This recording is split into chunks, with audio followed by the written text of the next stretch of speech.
It's time for Twit This Week in Tech, a great show for you. Brianna Wu joins Nick Bilton and Amy Webb, three of the smartest people I know, to talk about Mark Zuckerberg's ambitions for the presidency. Is he really a robot?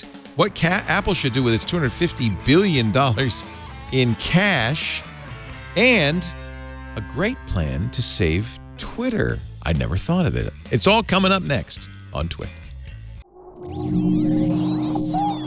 Netcasts you love. From people you trust. This is Twit. Bandwidth for This Week in Tech is provided by CacheFly at CacheFly.com. This is Twit, This Week in Tech, episode 613, recorded Sunday, May 7th, 2017. My husband's an iDoctor. This Week in Tech is brought to you by Casper, an online retailer of premium mattresses for a fraction of the price, because everyone deserves a great night's sleep. Get $50 off any mattress purchase by visiting Casper.com/twit and entering the promo code TWIT. And by Stamps.com. Start using your time more effectively with Stamps.com. Use Stamps.com to buy and print real U.S. postage the instant you need it, right from your desk. To get my special offer, go to Stamps.com, click on the microphone, and enter TWIT. And by FreshBooks, the ridiculously easy-to-use cloud accounting software used by over 10 million small business owners. Try it free for 30 days at freshbooks.com/twit. And by Hover. Finding the perfect domain name is incredibly easy with Hover. Go to hover.com/twit and save 10% off your first purchase. It's time for Twit This Week in Tech, the show where we cover the latest tech news. This panel is so prestigious, so esteemed, so wonderful. I am just a bump on a log. First of all, they're all authors. One's running for Congress. I mean, this is amazing. Let's start on my right, your left. Amy Webb. She's the I met Amy because she wrote a new book called The Signals Are Talking, How to Be a Futurist, which is crazy because that's her job. She's the CEO and founder of Future Today Institute, and she's giving away her skills, her secrets. And much like Steve Bannon, she's posing in front of her whiteboard. Did you see that picture? Oh, yeah. Yeah, that I do my thinking. Yeah. And it's changed, so we know it's not fake because it was different when I interviewed you. Nice to have you, Amy. Yeah. Thank you for joining us. Yeah, good to be back. First time on this show. Not his first time. He's been on this show many times, but I haven't seen him in a while, and I'm thrilled to get him. Nick Bilton is here. He's also got a brand new book called American Kingpin, The Story of the Silk Road. Nick, great to see you. Thanks for having me. It's exciting to be back. You seem so excited. I'm excited. Since we saw you last, we're now writing for Vanity Fair, a special correspondent. You've been doing great work there. You see him on CNBC, columnist for the Times for many years. That's when we used to have him on. And last book was Hatching Twitter, which did really well. It's great to have you back. And now you have two children. How's it being a papa? Exhausting, but amazing. Yeah. It really is. I don't think I'm going to sleep for another 2 years, and I haven't slept for 2 years so far, but it's amazing.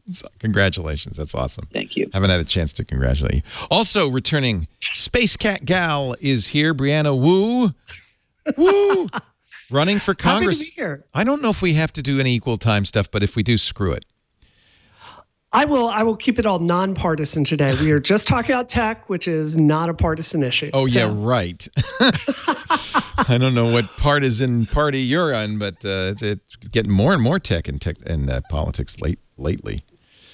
Brianna is running for Congress. Brianna Wu, 2018.com in the, 6th District of Massachusetts? 9th It's district. the 8th, actually. 8th, okay. Yeah, going up against Stephen Lynch. And yeah, my district, it is, we need some help in the tech industry out there. Like, we don't have Wi-Fi, vast areas of it.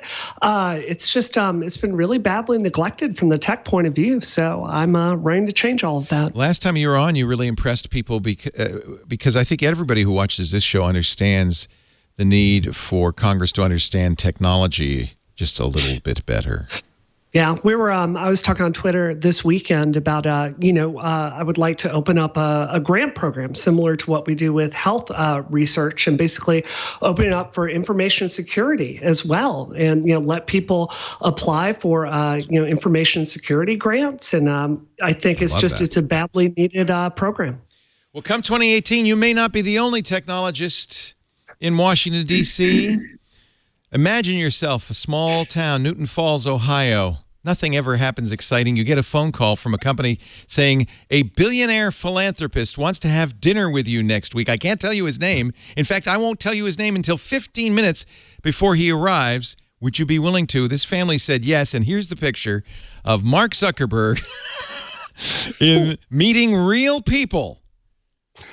The grandmother to his left looks like, oh God, how did I end up here? Anytime you'd see this picture, you'd assume she's looking at a smartphone, but there aren't any smartphones in evidence. They're eating on plastic plates because apparently Mark won't eat real people's food, so they had it catered. Is that why? Yeah. Did they really have that? Did they really have it catered? They had it catered.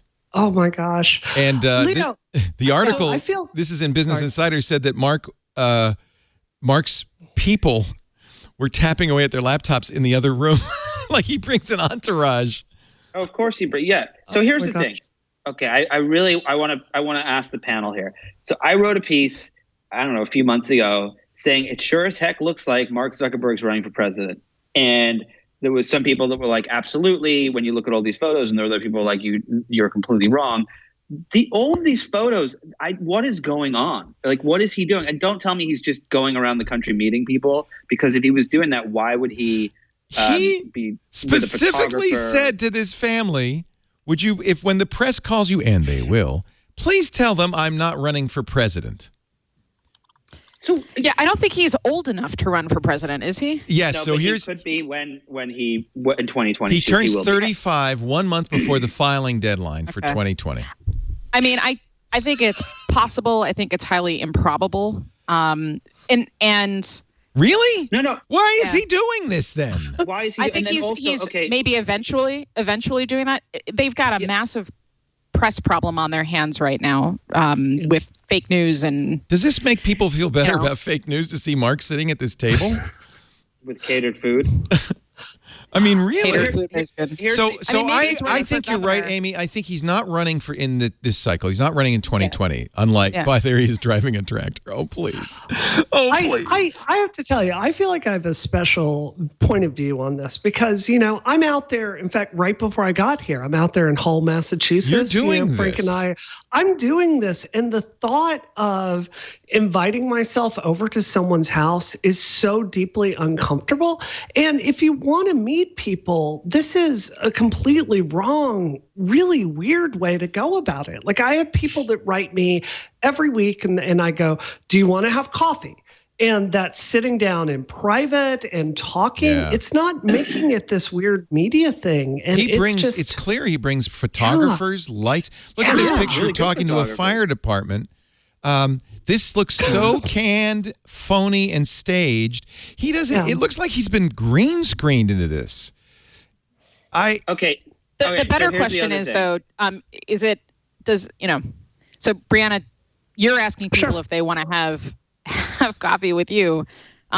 Wouldn't Zuck just tell us we're going to have coffee with him through the miracles of AI and machine learning? And why bother going out into the real world when you have everybody's data at your fingertips? I think you're both right. I think. Can we wait? Hold on. Can we look at there's other evidence here pointing to a political campaign? So they updated their S1 filing with the SEC to note that if Mark Zuckerberg decides to run for office and he could still remain CEO, why would you put that in there if that didn't mean anything?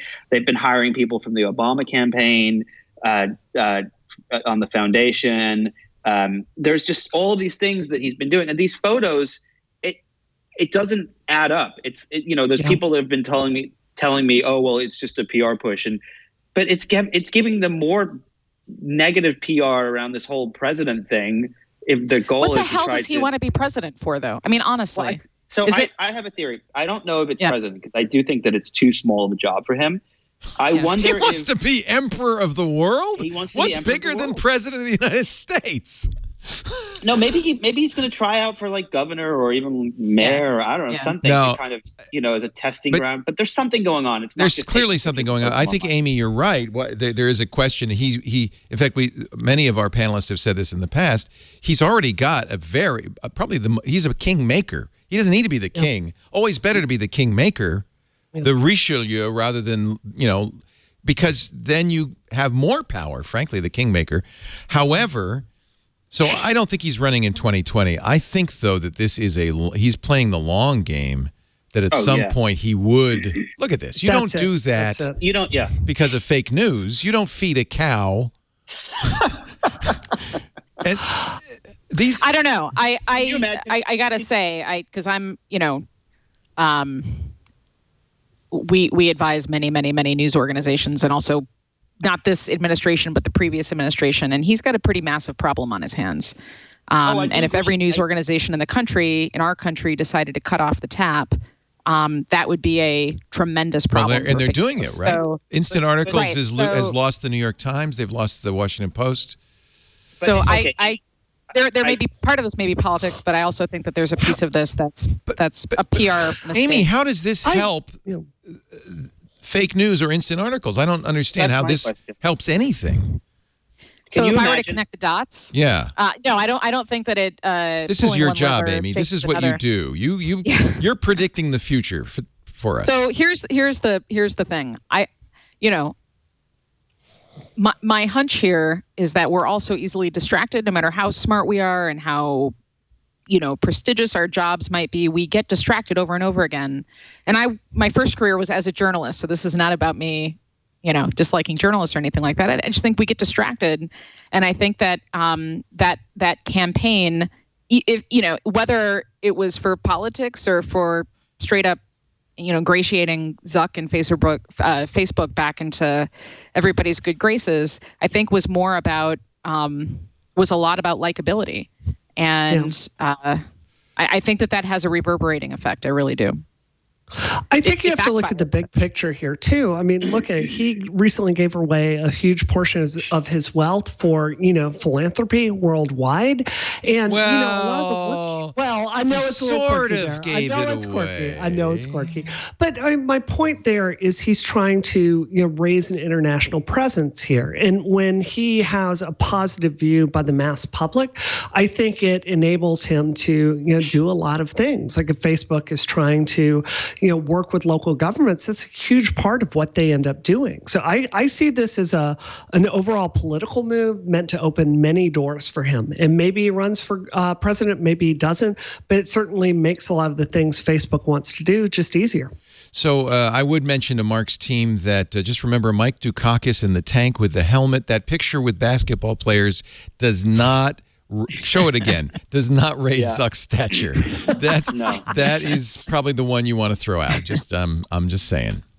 Also, I think here's the thing. Let's just pretend that the four of us run Mark's public relations team. Can you imagine? So oh guys, there's been this huge problem with fake news.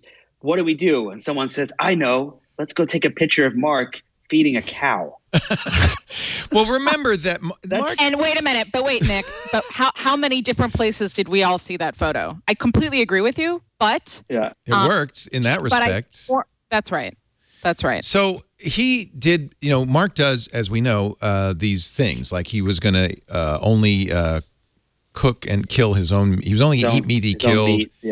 He was going to. He learned Chinese and actually did, which is kind of impressive. Having tried that for myself for 4 years in school, it's not easy. So one of his goals for this year was to go to all 50 states, talk to people in all 50 states. So you could just say on the surface he's just doing his weird kind of, I'm a billionaire, I could do anything I want. So instead of building a rocket ship, I'm going to meet everybody in every state. I don't know. I didn't see photos of him like studying whatever. I didn't conjugating verbs. Exactly. Right, like sitting. Ni hao. Ni hao. Did you see photos of him killing his animals? No. So why are we seeing photos of this stuff? It's okay. So we all agree it's PR. Oh yes. Oh, look at meeting generals. Now that's important. You gotta meet generals if you're gonna. Is that an American general? What uniform is that? I've never seen that hat before. What is that? So here's the like other thing. I do want to say one other thing. So there was when I written that Vanity Fair piece, BuzzFeed went along to Zuck. They got access to him and they said, "Are you running for president?" And he said, "No." And then it was this big story like Zuck says he's not running for president. Of course he's not going to say he's running for president. It's the Facebook stock would literally drop 20-30% in 5 seconds. Right. So it's I think that we should not take it as face value when he says no or don't tell people I'm running for president. There is something going on, and we should be questioning it. Yeah. That was I'm told a Marpat uniform from the U.S. Army. Thank you. Well, our chat room knows everything. There's nothing gets by them. So it's clearly PR. It's clearly designed to cultivate a certain image. Do you think that he's hiring people, as you said, with political operatives. I think this is going to be the most carefully orchestrated campaign we've ever seen, and that closer to 2020, there will be a draft Zuckerberg movement. I don't think he's ever going to announce.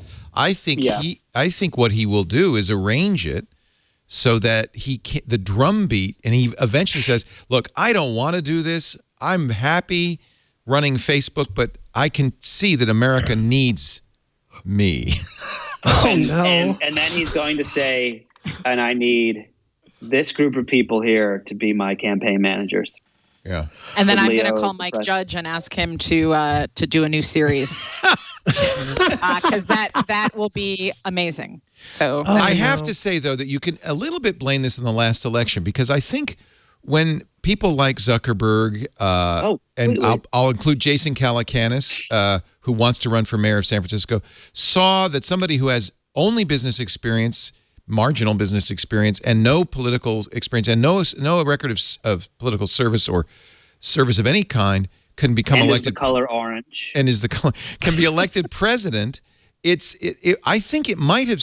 I can see in their heart of hearts, they might have said, "Oh, well, yeah, I could. Why not me?"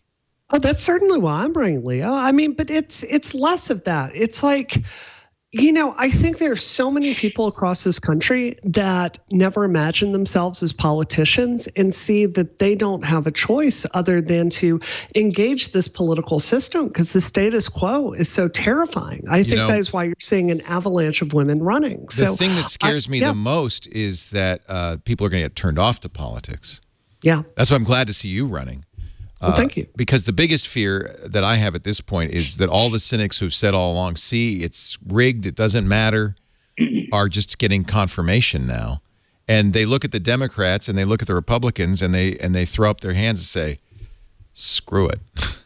So well, isn't a lot of I think some of what we're seeing with Mark and I think some of what we're seeing right now is just a reaction to the two-party system that's gone off the rails in the U.S. Yep. Right?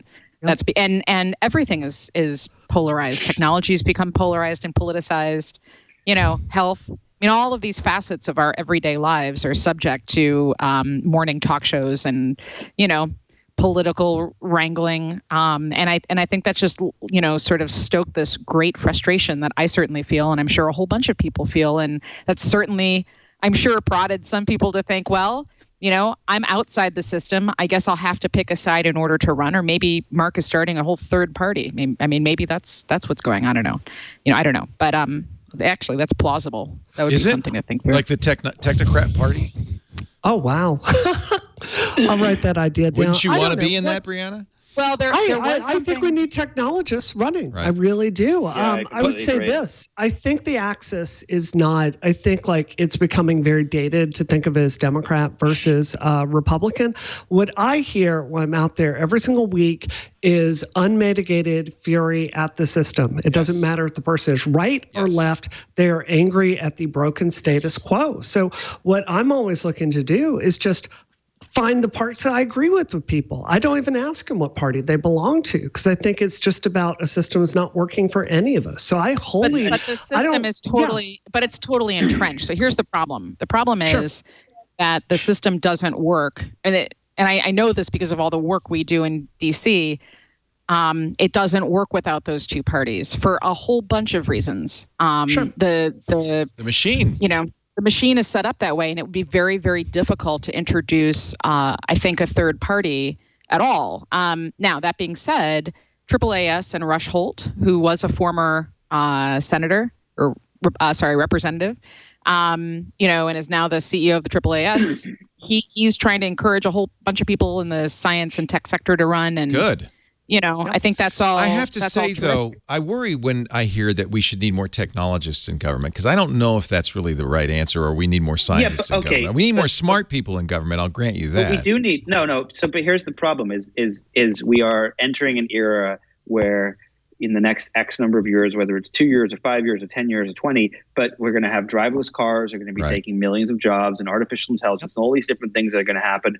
And do you think Donald Trump is equipped to deal with that? Do you think Hillary Clinton was? Well, and you don't want a Steve Mnuchin, our Secretary of Treasury, who says, it's 50 to 100 years away. Yeah, Give me a break. Automation is not even on our radar because nobody's going to lose their jobs for decades to automation. 5 million truckers. So here's the thing. I wrote an op-ed in the LA Times pretty recently about that statement and what it implies. I am concerned because there are so many jobs in state that still haven't been filled this far into the cycle. But what I would say is that within the State Department, there was a mass exodus, but there are still lots and lots of people there with PhDs, who put thought and rational thought before politics. In 2 weeks, I'm going to be at the National Academies with some heads of automation and some car company people and government people, hashing out the details of the future of self-driving cars and regulation. And quite frankly, that work is going to continue whether or not Trump is in office. Yes, and, of course. I think that he is, significantly outside his depth. And that was an interesting slip. And a lot of the people that it turns out. yeah. But I guess what I'm trying to say is, we are, sort of the future comes whether or not we want it to. And so there are meetings happening behind closed doors that don't get publicized because they can't get publicized, where people are talking about this and policy is getting made. And there are stumbling blocks and problems along the way. Ajit Patel, who's the head of the FCC, is making questionable decisions that trickle down. But, ultimately, we all have to soldier on. If you're curious, and I know I am, what Mark Zuckerberg does first thing in the morning, we brought in comedian Jerry Seinfeld to ask him. I want to know the very first thing you do. You get out of the bed. You go to the bathroom. Oh, I don't no. The first thing I do is look at my phone. Before he goes to the bathroom, ladies and gentlemen. Yeah, I do that too. I look at Facebook. Right. All right. Thank you very much. We're going to take a break and come back in just a second. What if the guy in the photos is actually an artificial intelligent robot? He has the complexion of data. Traveling the country and is going to run for president to win a Turing test. I am the president now. I am the president now. They sound the same. He does not look human. I just want to point that out. He's mastered a Chinese lexical database, though. So I can speak Chinese and control my home. I am going to milk this cow now. There he's smiling. It's the first one I've seen where he actually looks like he's having fun. But that's because he's having fried chicken and waffles. And who isn't smiling when they have fried chicken and waffles? Nick, I'm never going to look at a picture of Mark again and not think about that. Like, you've ruined it for me. Look at him. Now on, it's I am Mark. a That's all cybernetic organism created to mimic human thought. Oh, I'm talking to firemen. Oh. What was he talking to them about? That's what I wanted to know. Well, So you guys actually drive in a truck and, with wheels? Look at this. And, this is just. What is? What is he saying right now? Get me out of here. I love her T-shirt to his right. Love potion, probably number 9. How much time in advance did they Do you guys know how long, like what between the call coming and the 15? They knew. So they knew it was a billionaire philanthropist from Silicon Valley. They knew it was somebody that 90% of the people in the U.S. use his product. I'm sure from that they could figure out who it was. So there's an interesting. I remember years ago when I was at the Times, got a tip and did a story on. There was a woman that I knew who lived in San Francisco in a very beautiful house, and she got a knock on the door. I didn't actually put these two things together now. She got a knock on the door from a lawyer, and he said, "I represent a very wealthy client who wants your house. You have," and they offered, and the house is worth like $2.5 million. They offered, he said, "My client is willing to pay $5 million in cash, and you have 24 hours to decide." Wow! And it turned out it was Zuck. He bought the neighborhood around him. And then they bought the neighborhood around him. But he's got this it's this way of saying, we will be there in 15 minutes with our rope. Yeah. Oh, that's so creepy. Do they use that blue light flasher thing after they all leave? Resistance is futile. Resistance is futile. This is the thing to remember.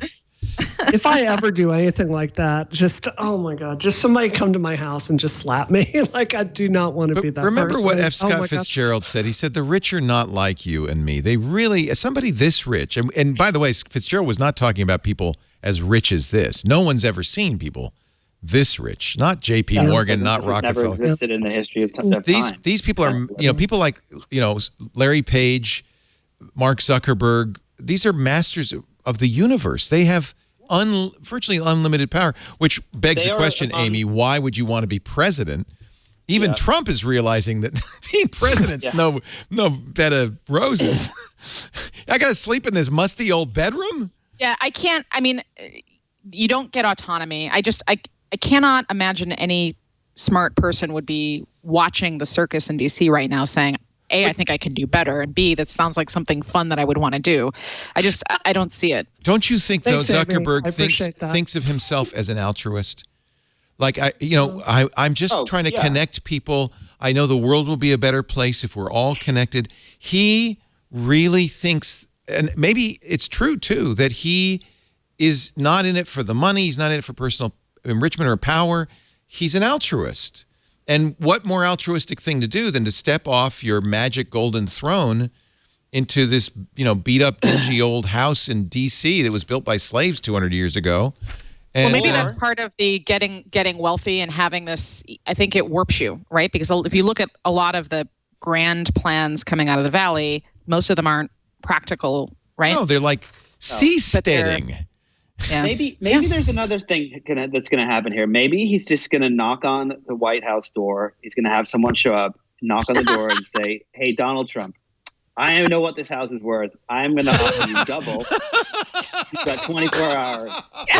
I think there's a Russian oligarch who already did that. He's beaten it to the punch. I hate to say it. Let's take a break on that note and return with something else, not political. We weren't going to get political, were we? We got a great panel, though. How can you not? With Nick Bilton from Vanity Fair, his new book, American Kingpin, the story of the epic hunt for the criminal mastermind of the Silk Road. And that is a story and a half. It is a story, and it's the craziest story I've ever worked on in my 15 years as a journalist. Chapter 39, kidney for sale. I'll just say that. Also with us, Amy Webb. She's the author of a brand new book called The Signals Are Talking, How to Become a Futurist. If you know where to look, the future can be yours. It's actually a fascinating book that reveals her secrets. She's the CEO and founder of the Future Today Institute.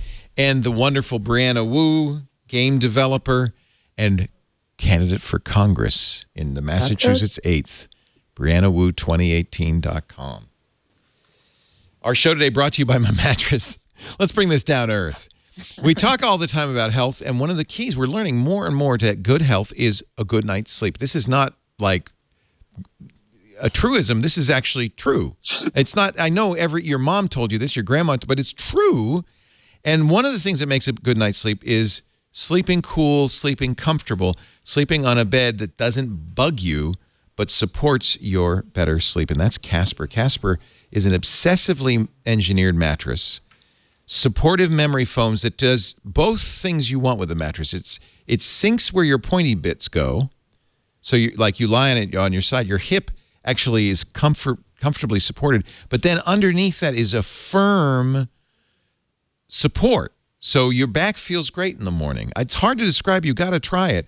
And it's breathable, so it stays cool. Your temperature is regulated through the night. They did many prototypes. They worked hard to make the best mattress possible, and they make it in the U.S., and they sell it to you direct, which means it's very affordable because there's no middleman, there's no department store, there's nothing in the way, except there's that one little problem. You don't get to try it before you buy it. Now, I understand that's a problem, and Casper knows it too, and that's why they've solved it. Because instead of, lying on a mattress for 5 minutes in a showroom while the salesperson kind of gives you the stink eye, you can't take off your shoes in here, buddy. And no making out. You get to try this mattress in your home for 100 nights. And if at any time in 100 nights you say, yeah, it's not right for me, they come and they get it and they refund every penny. They literally come and take it away. It comes in a great box. It's easy to open. Smells great right out of the box. They have just figured it out. Free shipping and returns in the USA and Canada, and you're going to save a lot. Go to casper.com/twit and check it out. We'll give you an additional $50 off your mattress purchase if you use the offer code TWIT. Twin, Queen, King, California King. Mattresses available now for a better night's sleep at casper.com/twit. And don't forget the promo code TWIT for $50 off your first purchase. Sunday. Terms and conditions apply.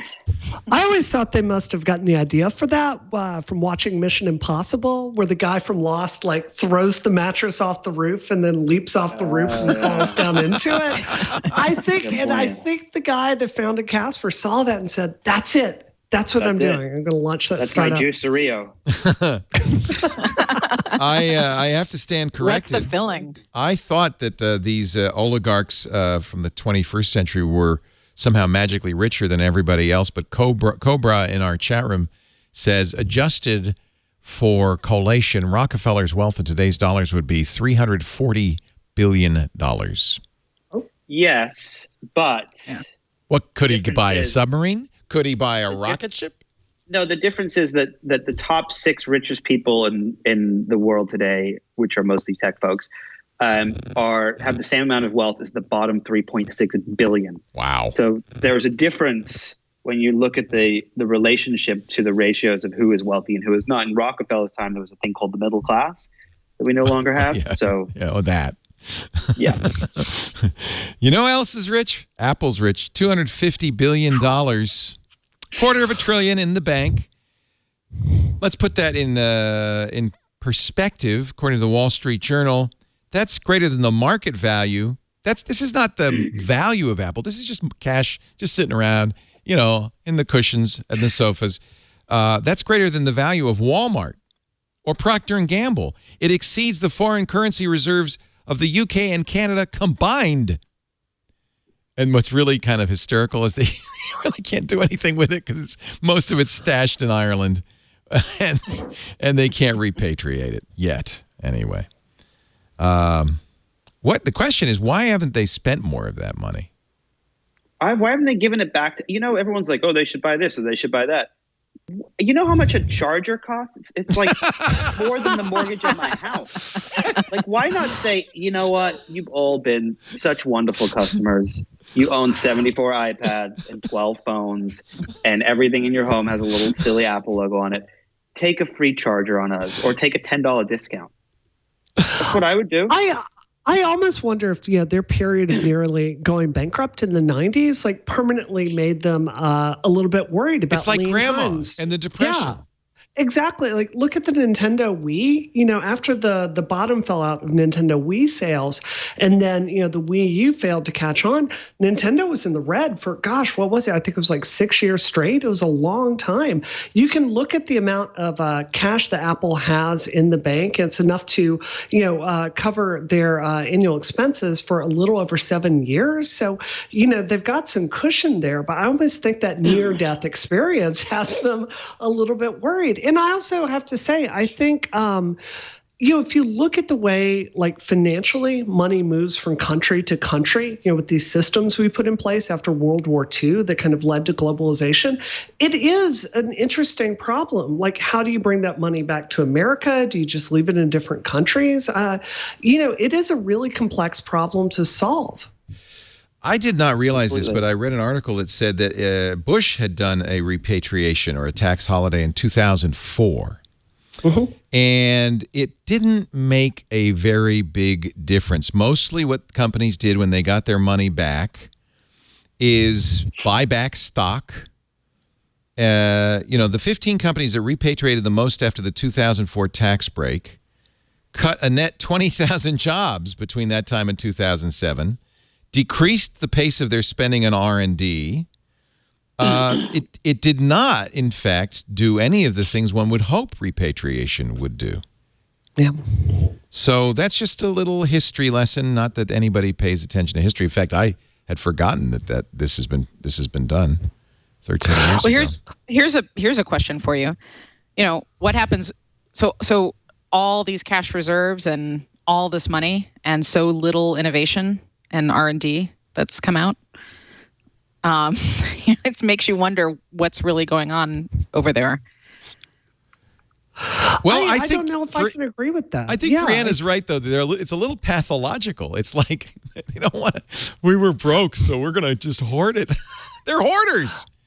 I mean, what is Apple going to do? Like, go into markets where it doesn't make much sense? I look at their automatic driverless car system, of which they had a picture of it this week, and it's I realize it's just a prototype, but it's utterly terrible. I think it would be much worse for Apple if they started going into different markets. It just didn't make any sense to their consumer base, So I almost like them playing more conservatively here, and I think it's always interesting to me the difference in Amazon stock price where the margins are razor thin, and then the valuation of Apple stock where they have these giant cash reserves. I almost would like to see them looking at do they give stock dividends so it qualifies under different rules for people that buy long term?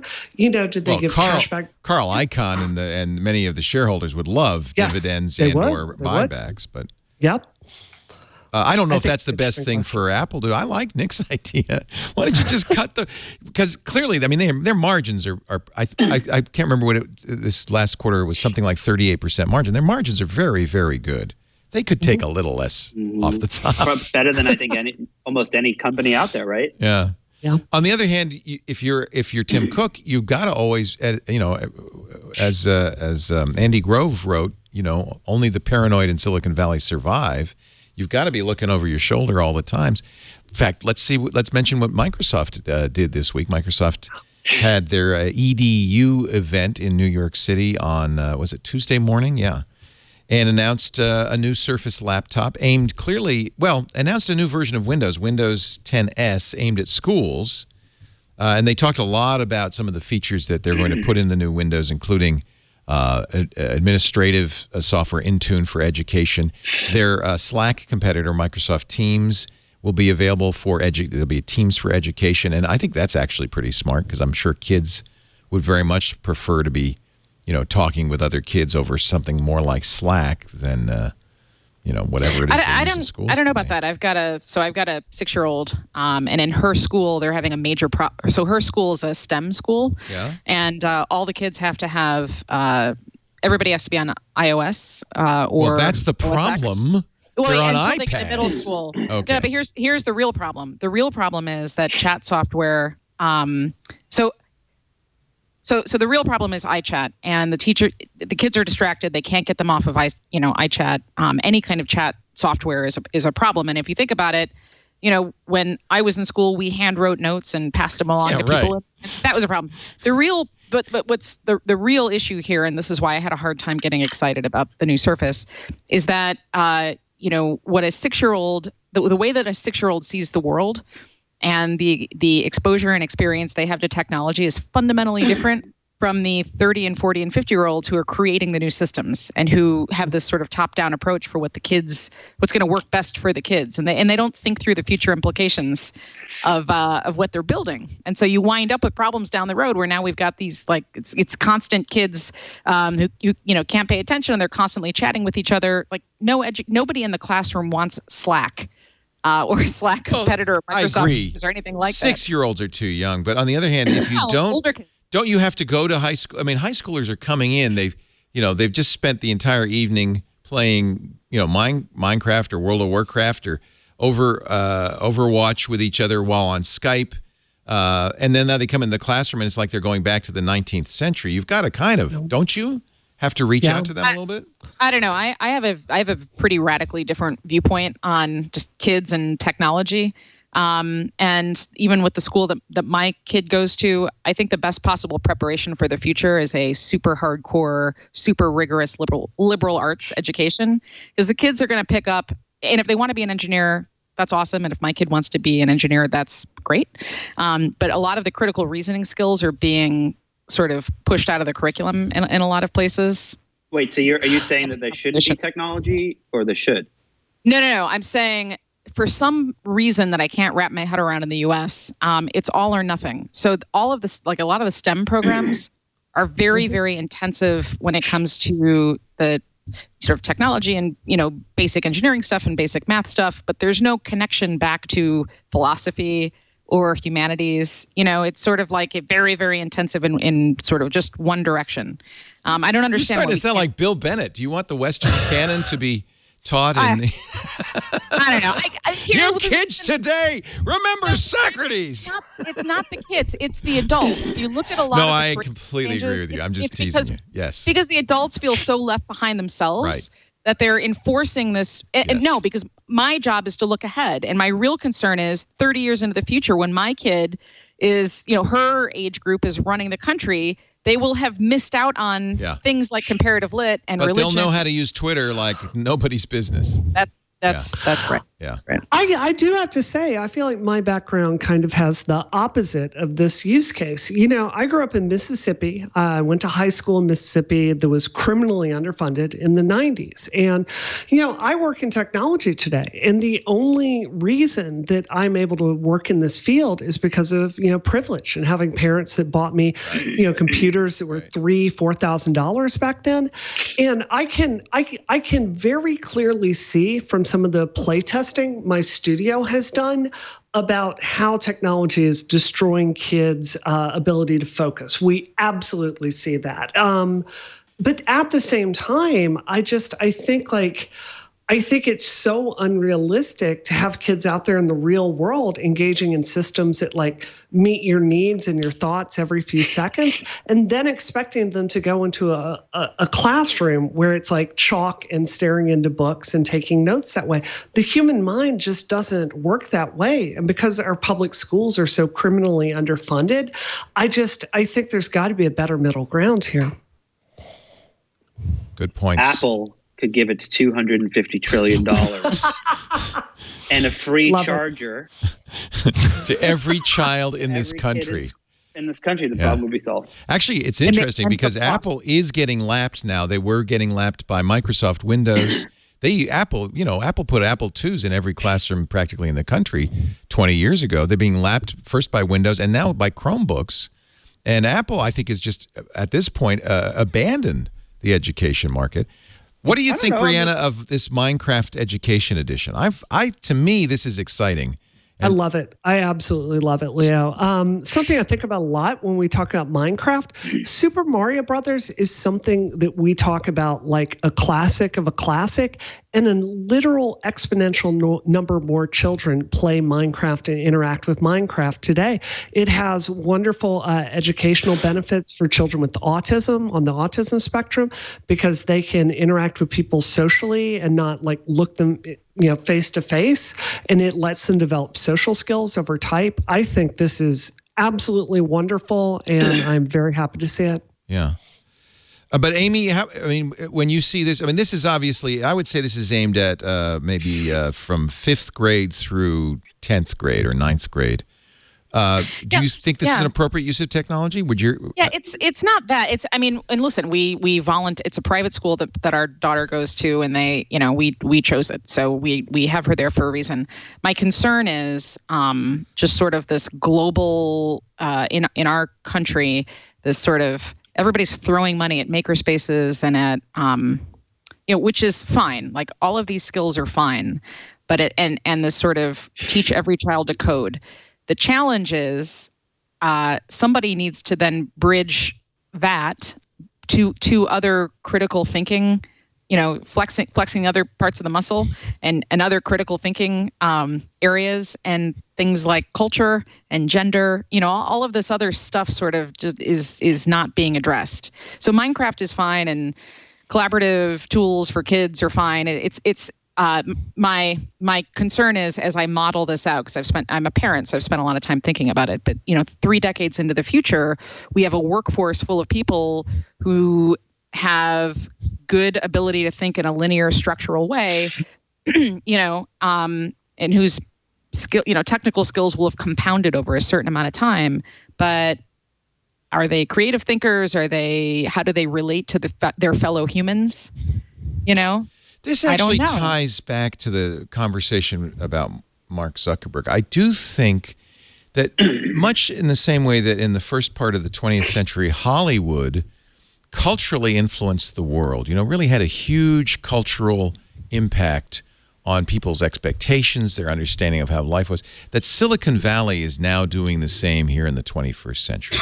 And I do think there's reason to examine and even be concerned about the values that Silicon Valley unconsciously probably is spreading throughout the world. I don't disagree with you in that respect. Unconsciously, it's not unconscious. I mean, the values that Silicon Valley is spreading around the world are the same values of Wall Street. They're just under this complete nonsensical guise that they're trying to make the world a better place. I mean, this has been the thing that I've despised about Silicon Valley for a decade. It's like every single thing that they do and everything they build has an impact, and they fail to look mostly at the negatives. They just completely don't look at it.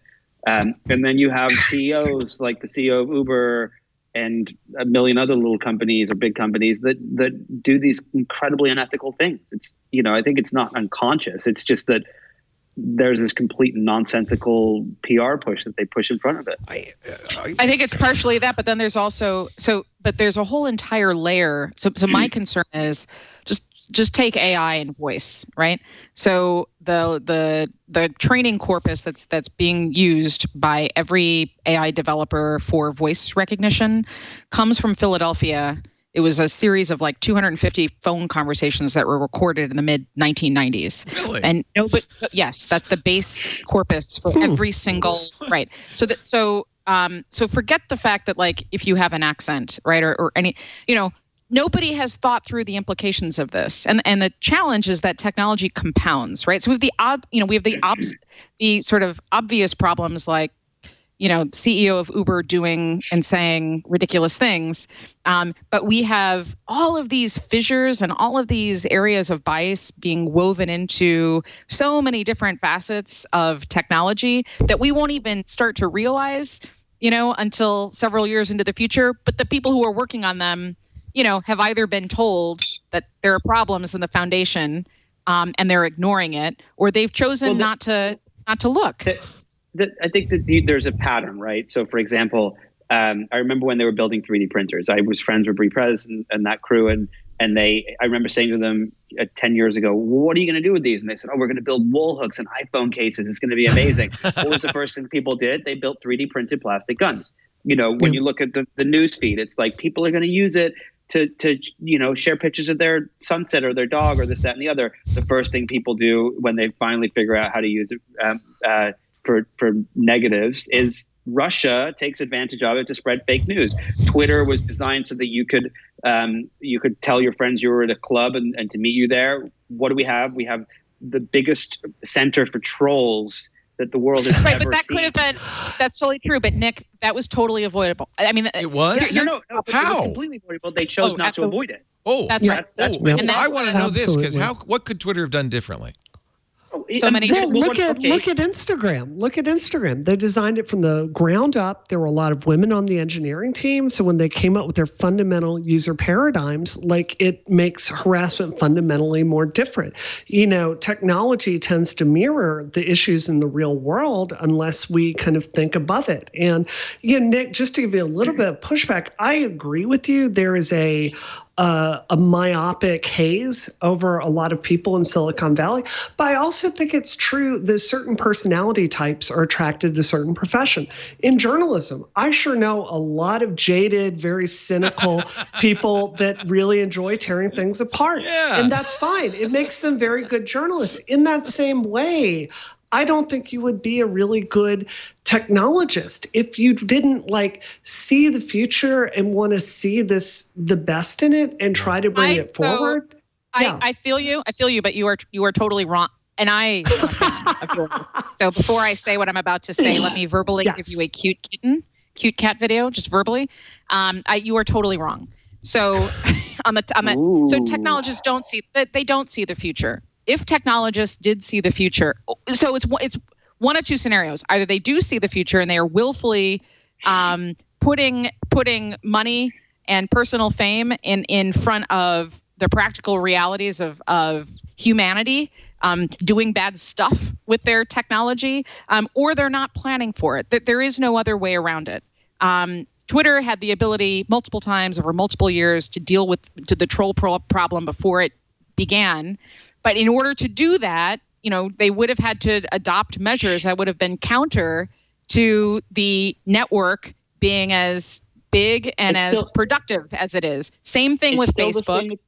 It's still the case today. Look at yesterday. What happened with the Mnuchin's in France? The documents that were leaked, obviously by the Russians, right? Yep. As my former colleague at the New York Times, Nicole Perloff, tweeted, the 5% of there was a certain tiny amount of fake accounts on Twitter that were sharing 80% of the content around it, right? And any algorithm that could exist on any platform would have shut that down in 5 seconds. Twitter didn't do that because it doesn't. It's antithetical to what they want. They want to show they have massive engagement. They want to show that they're growing so that Wall Street continues to invest in them and so on and so forth.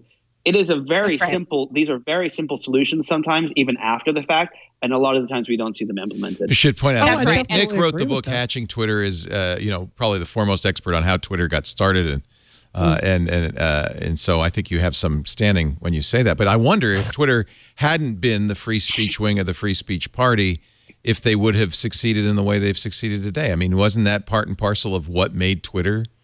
I think but there were things that they could have done along the way that would have solved problems. It wouldn't have solved all problems, but there has, if you look at Facebook, they made a decision very early on. There was a huge fight inside Facebook many years ago where there was a group of engineers that said we should be more like Twitter. People should be able to be anonymous, so you don't know, so people can say whatever they want. There should be no rules about what they talk about and so on. And Zuckerberg actually was the one who finally came in and said, no, we have to know you're a real person. And we have to have guidelines. And there's a set of guidelines on Facebook's Trust and Safety Board. Twitter decided not to implement any of these things, right? The only things that you can't do are technically post someone's name and address and social security number. But they could have built the system in a way, but they could have changed the system in a way that would have reduced the number of trolls, reduced the way people attack people en masse, all these things they could have done. And all it would have done would have made less people use the service, which would have made the company worth less money. And I think that's another analogy to the Valley being just like Wall Street.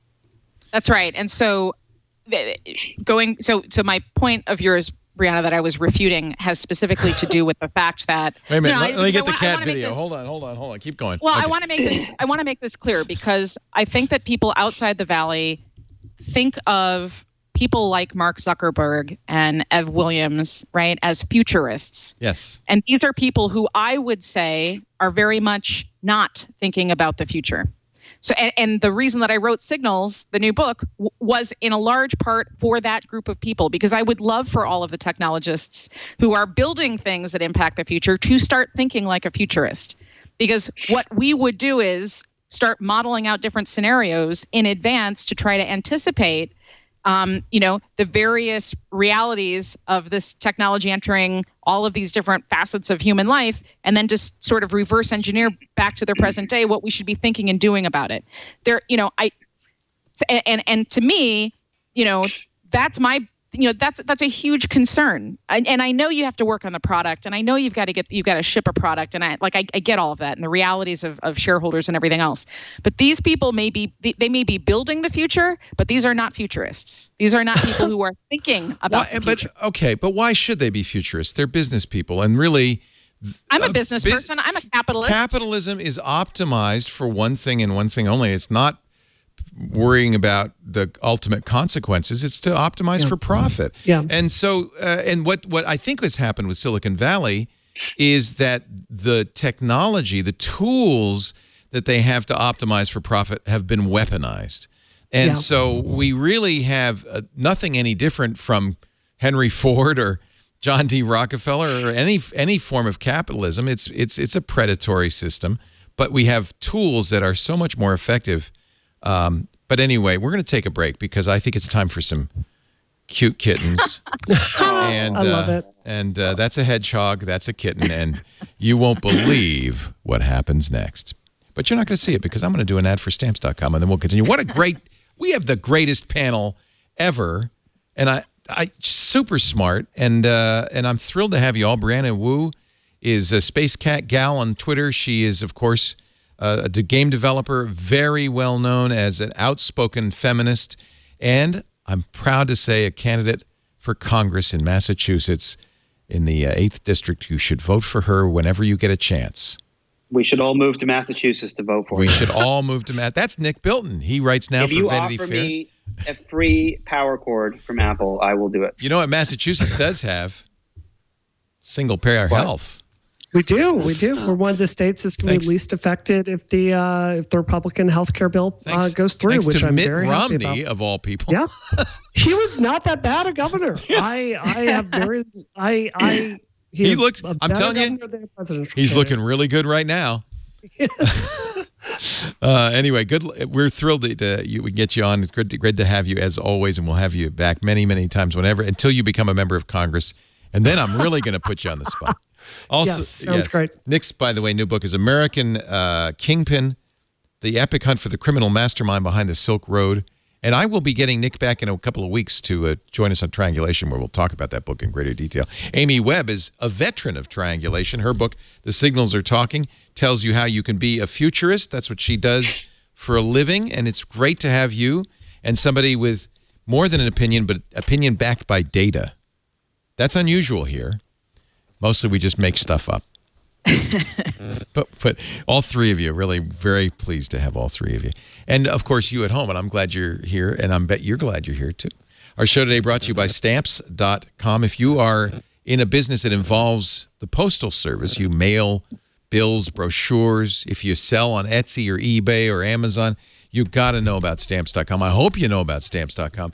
It's going to turn your fulfillment process into a professional, well-oiled machine. And you know, the best part is you don't spend any time at the post office. Everything you could do at the post office, you do right from your desk with Stamps.com.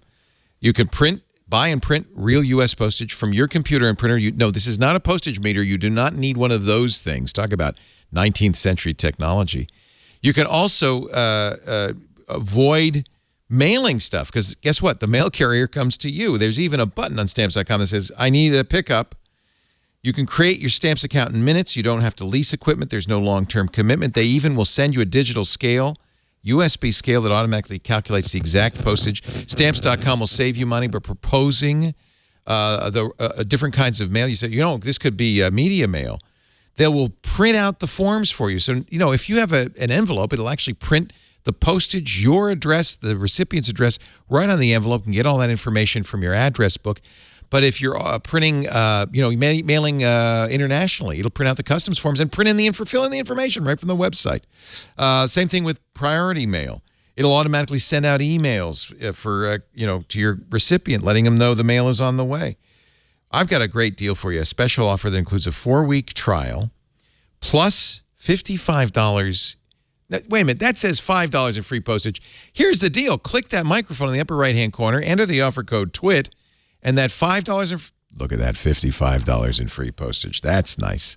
You also get a digital scale, and there's no long-term commitment. You pay the shipping and handling on the scale, which is about $5. They make that up with a $5 kit of activities, things you'll need, supplies. I love Stamps.com. We use it here in the office. We've been using it for years. If you're doing mailing, make your mailing look as professional as you are. Stamps.com. Go there, click the microphone in the upper right-hand corner. Use the offer code TWIT for a $110 bonus offer from Stamps.com. Who's buzzing? We need somebody to replug their headset. Did you figure that out, Karsten? Is it me? No, Nick is actually the first person ever on this show to use AirPods. Apple's brought to you by. And did Apple give you a $50 discount? By Dental Floss. Did you see this? Actually, Ben Beharan did a customer satisfaction survey of, I think, 942 AirPod users, 98% customer satisfaction. None of them have curly hair. That's I'm telling you. Does your hair catch your AirPods? Does mine? Yeah. You just, like, nobody designs head-mounted displays, head-related technology product, or glasses, and I'm married to somebody who was one of the first people. He's an eye doctor. He was one of the first doctors in the country to write for Google Glass. He had a special thing. In like 2 years, he had 0 people come in wanting prescription. It's so funny. It's so funny. When you said, we were talking about Apple and you said he's an eye doctor, I imagined, my brain literally was like, eye doctor. And I was like, what does that guy do? There's where you put your $250 billion. Let's get eye doctors. You don't need a new plug. Apple's clearly got something just jacked right into you. You would think that like 2% of people would have the ears that they fall out of. Like, my Apple headphones absolutely fall out. I love the AirPods. They fit my ears, but they have one size fits all, and it doesn't. My wife can't use them. Her ears are too small. And what happens? They don't fit in? Or they're uncomfortable and they fall out. Yeah, like if you're out for a run, they just pop out of your ears. Like, I don't know what's up. But hashtag sample sizes matter. It does matter, but for people like me and Nick with perfectly sized ear canals and no hair to get in the way, they work beautiful great. Short hair. Beautiful short hair. I have a serious question. I can't tell if I look awesome or stupid with these things. No, you're like, you need like a little.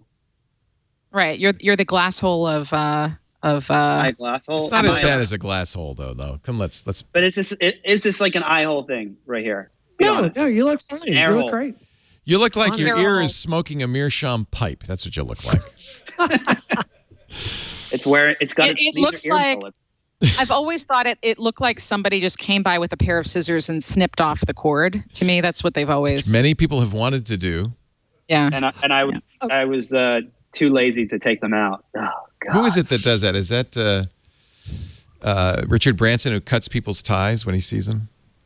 Really? I always thought that was kind of hostile. What if it's like a really expensive a silk tie? And what are you going to do? Richard, you're so funny. I do have to blast this methodology a little bit because I've been very curious to get these, but every single time I go to the Apple store or I look at the Apple app to try to get some, they are always back ordered for 6 months. So I think it's worth saying if that number is 98%, that is 90. These are very hardcore Apple customers and people they're so psyched up about this product that they're willing to wait that long for it. Either that, that's a really good point. Stock an Apple store until they get it. It's somebody who wanted it so badly they did that. They went back again and again and again to get one. Yeah, absolutely. But I will say I didn't want them. Someone gave them to me, and I really actually love them. I mean, they are they've got this little charger inside. Can you see the little light that comes on?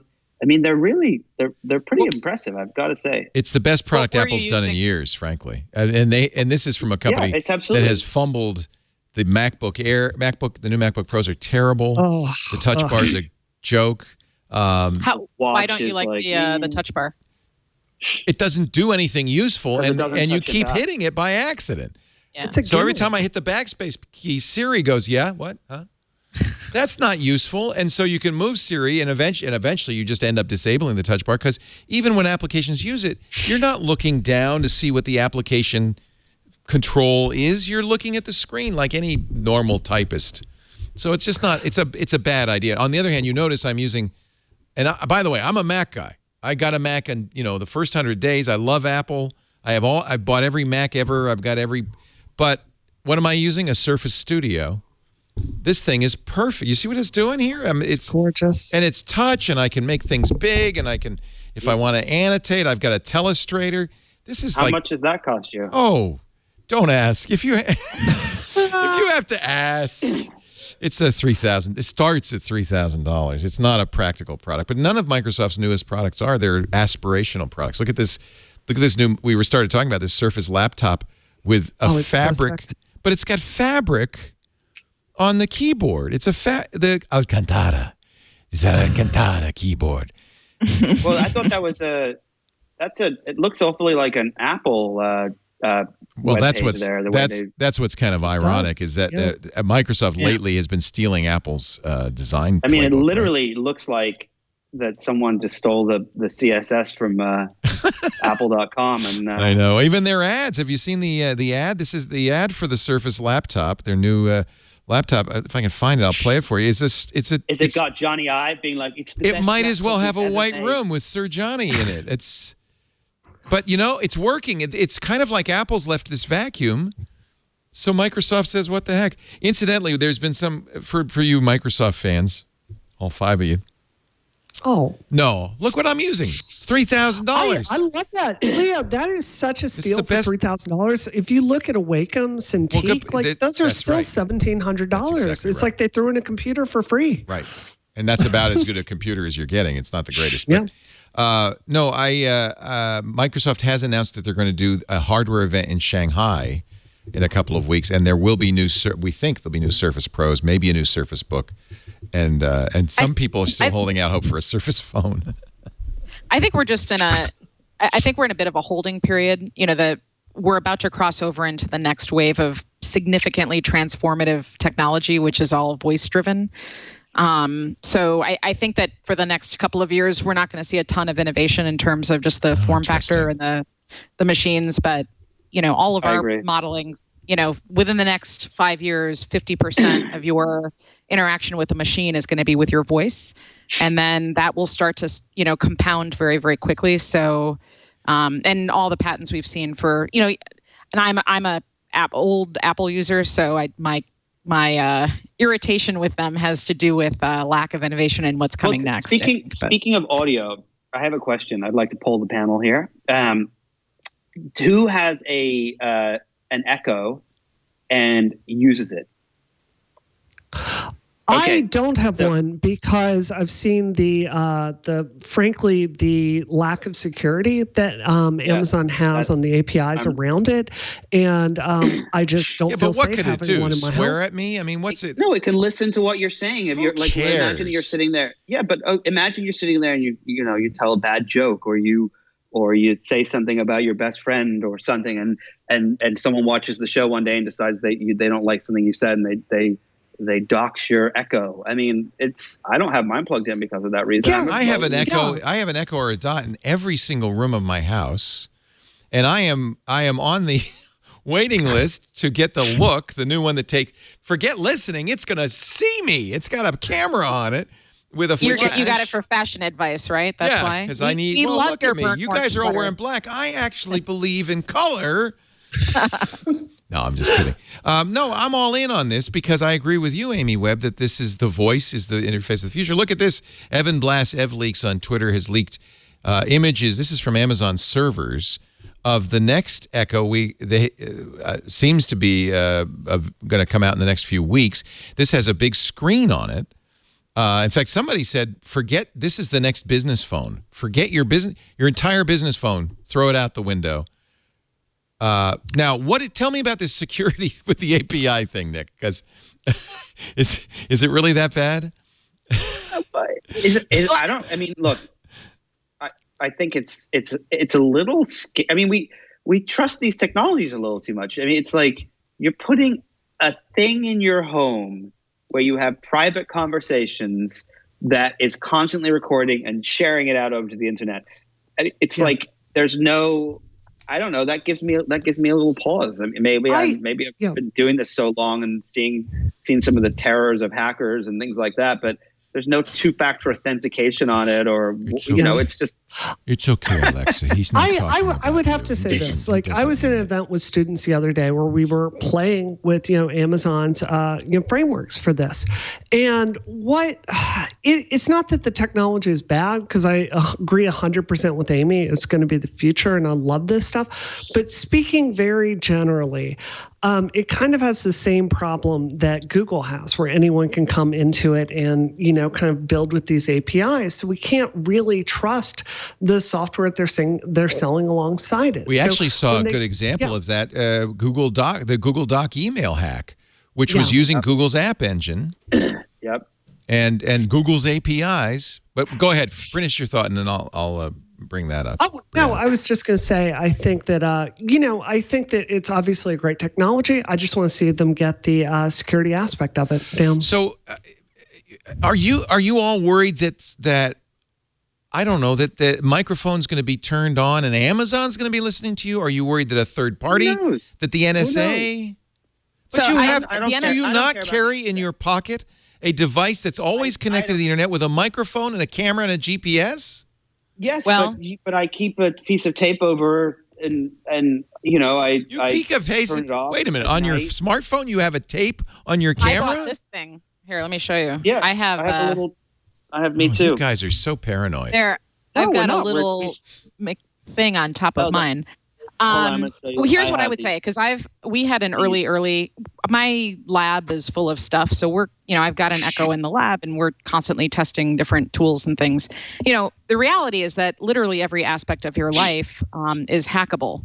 Everything. I mean, you could be any part of your daily life can be, is subject to. And ninjas could jump you as you walk down the street and murder you, as you could. And the chances are that ninjas aren't after you, and one hopes that hackers, with the exception of Brianna Wu, that hackers aren't after you.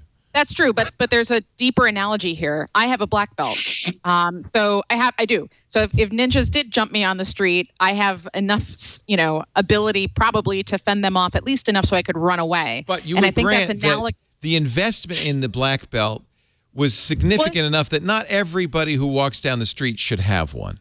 No, but here's my point. I do think that everybody should have some form of a digital black belt and street smarts. Wow. And the challenge here is, it's the year 2017. The very fact that people opened up that Google attachment should tell us something. Right. So to me, the big story wasn't that Google had this breach. To me, the big story was it's the year 2017, and the vast majority of people using technology still don't have a sophisticated enough understanding of how they should be using that technology. Right. So everything is hackable, and everything can listen. And I've got tape, over all my cameras, but. But are you saying, is your point that everything is hackable and so on, so no big deal? Or are you saying? I feel like it's a weird sort of narcissism that you all have things over your cameras, like somebody's dying to look at you. Well, and that's my point. My feeling is everything is hackable, and most of us aren't doing interesting enough stuff to warrant somebody, looking for our specific, But I have a story for you. Here's why I have a piece of tape over my. This is a pencil, by the way. I found it. I don't know where it came from. Someone left it in my office. Anyway. So that's not your smartphone. That's just a pencil. That's my iPencil. Oh, okay. Kevin Roos worked for Fusion. Oh, that is such a story. Yes. And he, for the listeners out there that don't know the story, he did a show for Fusion on hackers. And he went in New York and he said, to this guy who is, a professional security expert, I want you to hack me. I want you to get everything you can from me. And he left and didn't think anything of it and didn't think they had succeeded. And he ended up in Vegas 2 days later.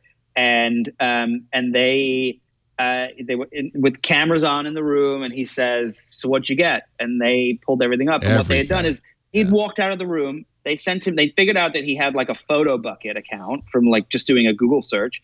They sent him a fake photo bucket thing to log in to check something or whatever. He clicked it. This is a guy who's a reporter who's been covering this stuff. He clicked it, not thinking anything of it, as you wouldn't, and next thing you know, they install a piece of software on his computer that is capturing a screenshot of his screen every 2 seconds and taking a picture of him every 2 seconds from his camera without the light going on. And the look on his face was terrifying. Yeah, but he did something that no one should do, which is I dared 2 expert hackers to destroy my life. I mean, no, but the point of it was that's the future, right? That could happen to anyone. It could happen to you right now. The future, it's right now. This happened right now. And the techniques that they use, the social engineering, this woman pretended to be his wife and played baby sounds from YouTube to the customer service representative at the phone company to get access to his cell phone account. She said, my husband just left town and I got it, and the baby's crying and I got to get him his phone. And but that's social engineering. This has been going on. So I don't understand what you guys are saying, because I don't think putting a piece of tape over your camera is doing anything but making you feel better. Okay. So driving in a car with a safety belt, that doesn't mean you're automatically going to live if someone blindsides you or something like that, or if you but it's a precaution. It's a probability play. I have a theory on where I think we're headed with all of this. So I used to live in Japan, and in Japanese, there is no word for privacy. They had to borrow it from English, and the word is puraibashi. And the reason for that has to do with the internet. So, and it has to do with people making payments over the internet. And this was like a novel string. Even, that Japan is very, very tech forward. This piece of it was really strange. And it's interesting to me how quickly everybody's feelings about their privacy eroded because of the sheer convenience of technology.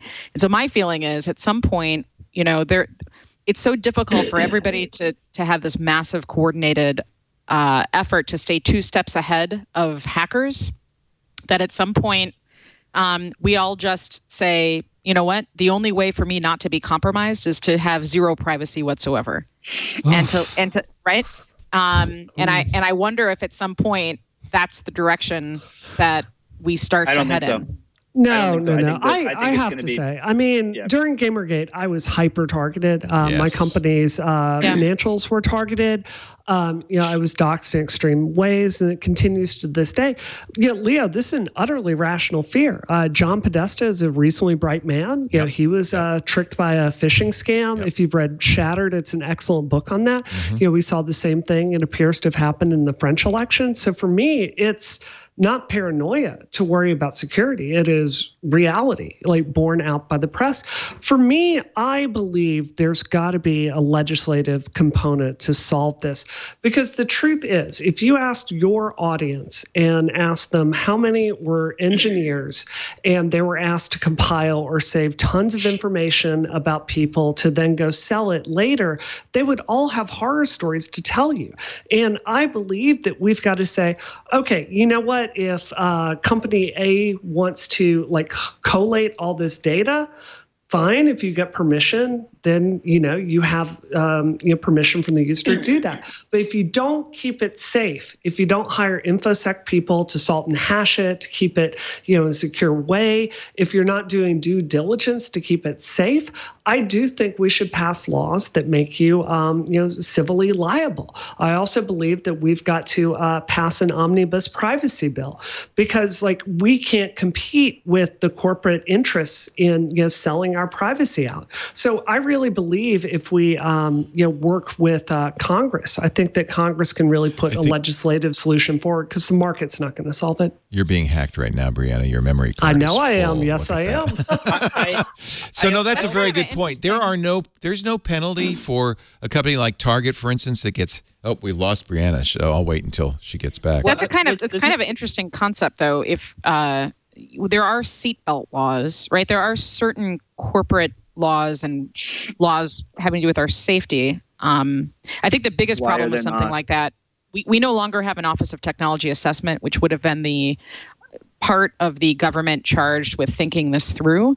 And well, maybe if Brianna gets elected, we have some hope that there'll be some members of Congress. The other thing is, I think, so when I'm a reporter, I've written some stories that are, that some people didn't like. I've had threats and God knows what else. And especially when I was at the New York Times. And one of the things I think is what I've learned covering all of these stories too, is that, people with a lot of money and people that are very famous, they hire these groups, these security firms to come out, and they make sure they have two-factor authentication turned on, all their passwords are hashed, and that, they look at they do all these things for them. They monitor the dark web to make sure their social security numbers aren't being sold. Most of the time they are, actually, believe it or not, that their addresses aren't online and things like that. So they do all these things. They monitor on social media and so on. And I think that, one of the things I do believe will happen is that will become part of something we pay for. Everyone does it. The price will come down eventually. In the same way I hire a locksmith to install a good lock on my front door, that we will do that with our technologies and devices. I don't believe that most people are just going to kind of throw their hands in the air and be like, hope nothing happens. Yeah. But if it does, no big deal. I wasn't saying that. I was saying it more as a sort of collective defensive measure. But Nick, what you just said sort of creates a new kind of digital divide, doesn't it? Yeah, right. Between those who can afford privacy and those who can't. Well, not just afford, but like understand the implications of that, and then have the ability to do something about it. And to be frank, I don't. And we got Brianna back, so I say this now, but I don't have a lot of confidence that even laws will do much to change this. I mean, people who are doing this already are violating laws. I agree that companies that allow our databases to be leaked should be held responsible. In some cases, they have been. And I think Visa actually took Target to the woodshed. So sometimes the punishment comes from sources non-governmental. But if you stop and think about it for a moment, Sony's been hacked how many times over the past 15 years, right? And Sony paid the price for it, but they didn't care. They've done this over and over again. Go ahead. Yahoo, for example, they kept it secret. Right. Is Marissa Mayer speaking in front of Congress and being asked what happened to all those people's... Well, look at the complicity between Travis Kalanick and Uber and Apple. When Apple found out that Uber was severely violating its rules and the privacy of iPhone users, Apple said, knock it off. They didn't say, oh, and you better tell everybody what you did. So there's complicity all around on this. There are no repercussions because if there were repercussions, everybody's vulnerable. And everybody. And that was an example with the Sony hack, Amy, is Sony knew that they were vulnerable and made a financial calculation that they'd rather be vulnerable than pay the money it took to protect themselves. But the thing that's fascinating to me about it is that they did that over and over and over again. And the people who were in charge saw each one of those incidences as a novel one-off. Haha. Right? And you know what the other thing is?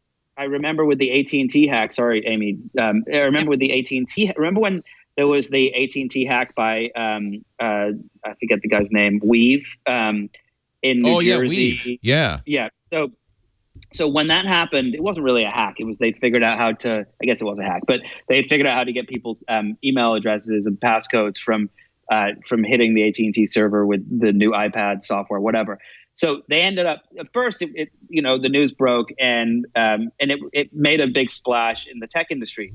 When it turned out that there were people who worked for the White House or for the Department of Justice and things like that, or governors or senators whose email addresses became public, the DOJ came after it like a house on fire, and they ended up arresting people and putting them in jail and so on and so forth. And so I'm sure that the Sony hack didn't necessarily affect anyone that could have actually done something about it. Because if it had of, then there would have been repercussions. But because it's just everyday people, they don't care. Well, Sony paid the price. Not an insignificant price, I might add. Let's take a little break, and we will get back to the conversation with one of the best panels we've had in a long time. And we've had some really good panels of late. Nick Bilton is here, Vanity Fair, author of a brand new book called American Kingpin. I'm just guessing soon to be a major motion picture, yeah? You've got to have optioned this. We have optioned it to Fox, and the Coen brothers are working on my God. on a screenplay, and I should That's do awesome. it. Can we do a giveaway? Can we give some away to some of the people on the chat? How do we do that? Do they tweet at me the first? Don't open that door. I don't know. What do they do? Think of something and let me know. You know what? Next time you come on, and maybe do this when you're on Triangulation. Just talk to your author, your publisher, about getting a discount code. You're the author. You're the author. Maybe get a discount code. Who's going to play Ross Ulbricht in the movie? You know who is interested? Believe it or not, Jared Leto. It looks exactly. That's like good him. casting. Yeah, It looks like a skinny version of him, right? Well, he could. Jared could get any weight you want. Yeah. Oh yeah. What weight do you need? I'll take anything you want. It's insane. It's essentially a real life Breaking Bad. The story. It's an amazing story. Yeah. There's cops that turn bad and start fake killing people, and it's insane. It's a really, really fascinating tale. Soon to be a major motion picture. Nick will be on Triangulation. Starring Leo Laporte. Starring Jared Leo. When will Nick be on? Next week? The week after? A week from 2 weeks from Monday. Something like that. Daniel Suarez actually is going to join us on Monday for. And we'll do a book giveaway then. We'll figure it out. You and your publisher get together, talk about it. Talk amongst yourselves. Sometimes people do offer codes. Also available on Audible, which is nice. There's an audiobook version. It's an amazing. It's really the Audible guys. Did they do a good job? The Audible tapes. They're all fantastic. I love Audible audiobooks. They're so great. I know. We were all before the show. We were saying that's the way to get through these is just get the audiobook and you can listen in your sleep or whenever you're not, working. That would be the greatest thing ever if I could wire in while I was Could you sleeping. invent that, Amy? Come on. I would be that would be amazing. Sleep learning. Every science fiction book has it. Yeah. Why haven't we invented it yet? Amy's the author of The Signals Are Talking, Why Today's Fringe is Tomorrow's Mainstream. Become a futurist. She got everything you need to know right in here from Public Affairs Books. This is great. We had a great triangulation, which you can go back and watch. I could do this with my book. If you bought a copy of the book, if you have it or if you have it on Kindle, if you tweet me a photo of it, I'll send you and I can send you a signed book plate. Oh, nice. Nick. So tweet at me with you need a picture. You have to have a today's newspaper, your head, and the book. Cipher. Like that. I'm gonna one up that. If you bought a copy of my book and send me a picture of yourself naked with the book. No, Nick, no. I will send you a picture of Leo naked with the book. Those are widely available. No big deal. They are both hilarious, but I was actually trying to be nice. So if anybody actually wants my handwriting for whatever reason. Thank you, Amy. That's really nice. I'm going to do that. And then I guess you can hack me Amy, with my... See? Amy, I just bought your book actually while we were on the show. So highly recommend it, Nick. Okay, well, I'm not sending you a signed anything until I see a photo or it didn't happen. Can I cover my privates with the book? Would that work? As long as you're wearing that orange sweater. It's not quite big enough. All right, we're going to take a break. I'm sorry. Brianna Wu is just saying, I wish I weren't here, and my camera's not working, and she's also here. We love Brianna. Brianna Wu, Space Cat Gal.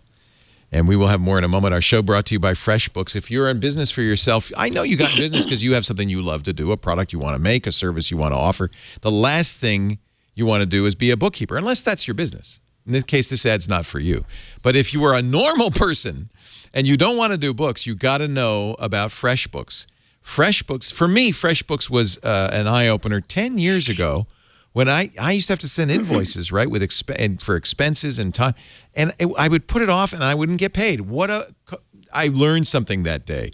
You don't send an invoice, they don't pay you.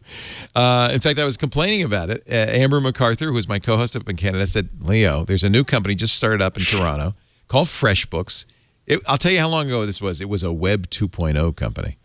And you should use it. You can make your invoices easily. I did. It turned my life around. And since then, FreshBooks has grown and grown. Now 10 million small business owners use FreshBooks, not just for invoicing, but to keep track of profit, loss, expenses. You now know, and I think this is pretty true, most small business owners, if you said, are you making a profit this year? They don't know till tax time if they made money. FreshBooks, the dashboard will tell you at any given moment, how much money are you making? Who owes you money? Who do you need to invoice? What invoices are unpaid? What are your expenses looking like? You can manage team timesheets. In fact, you could do all your hours and tracking in the FreshBooks app on your phone or on the FreshBooks site. You can make your invoices look sweet, brand them, send them recurring invoices, auto payment reminders, automatic late fees. You can even make it so your client pays you automatically. If your client wants to do that, that takes the burden of paperwork off both of your shoulders, and that's awesome. In fact, FreshBooks customers get paid an average of 11 days faster. That is amazing. You got to try it. Free, 30 days. FreshBooks.com/twit. If you'd write This Week in Tech when they ask you how'd you hear about us, that would be a very nice thing for me. FreshBooks integrates with many of the apps you use already, like Stripe and Shopify and Gusto, Acuity Scheduling, so you can get those payments integrated in without any typing. I mean, this is really the easiest way to keep your books. FreshBooks.com/twit for 30 days free.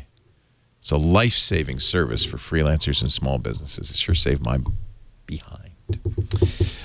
We are talking about the world of tech with three of the most interesting people I know. Brianna Wu, running for Congress in Massachusetts' 8th District. You got your camera fixed? I did. Good. You weren't being hacked, were you? No. We're all safe at the Wu family headquarters here. Ultimate irony. You know, it's actually, was it you, Amy, or was it Nick who said this is an example of the haves? It was you, Amy, the haves and have-nots. There will be people who have the tech savvy to protect themselves, and then the people who don't, which is, by the way, 90%. 90% of people don't even know there's an issue. And we haven't even talked about things like VR and AR and the people who can afford digital cloaking so that your faces can't be recognized and your eyes can't be seen. And it's a whole other couple years down the road. Wow. No, the lack of understanding. I mean, one of the most Googled things on Google is Google. I mean, that's how these people are going to understand. I remember going to Google some years ago, and they used to have in the lobby, the current real-time searches, remember? And the number one search was Yahoo. And it's because people would just, in the Google thing, type Yahoo to get to Yahoo. That's how people are. And yet, it was many of us smarter than the average bear types, a lot of journalists who got bit by this Google Doc email that spread like wildfire. When was this? Was this Tuesday or Wednesday of this week? It was a couple days ago. Yeah. It just happened. You'd get an email from someone you knew. This is why it was, and journalists particularly were vulnerable because journalists get a lot of shared documents, right? You'd get an email from somebody you knew that said, this person has invited you to view the following document. You got the button you're used to, open in Docs. And, of course, when it did that, it would launch Google's official OAuth login, including, incidentally, it would two-factor would, it all worked right because it wasn't illegal. It was a Google app. But if you paid attention, there were a couple, and I think most people aren't looking for this, a couple of things. First of all, this HHHHH that it was shared with, in addition to the person you know. But then there was one even more important, which I don't know if I have here, which is you would receive a permissions request. And in the permissions request, it would say, Google Docs wants permission to open, read, send your email at Gmail, and to look at all your contacts. And if you had thought about it, you might not have clicked the allow button at that point, because it's exactly what happened is the app then got your contact list and emailed the same email to everybody you know, embarrassing you. That's the rub, right? If you had stopped and thought about it. And this is what I keep coming back to. I think that we humans feel very much in control of the machines in our lives, and we're not. The machines are very much dictating our everyday actions. This is why, by the way, the United problem happened on the United Airlines flight, because at every point along the way, an algorithm was making a decision, and people were reading what was on their screens, the staff, and they're just following the directions. And but that's life. That's called a fiasco. That's always happened, right? Every horrible thing that happens is a cascade of avoidable small actions that add up to.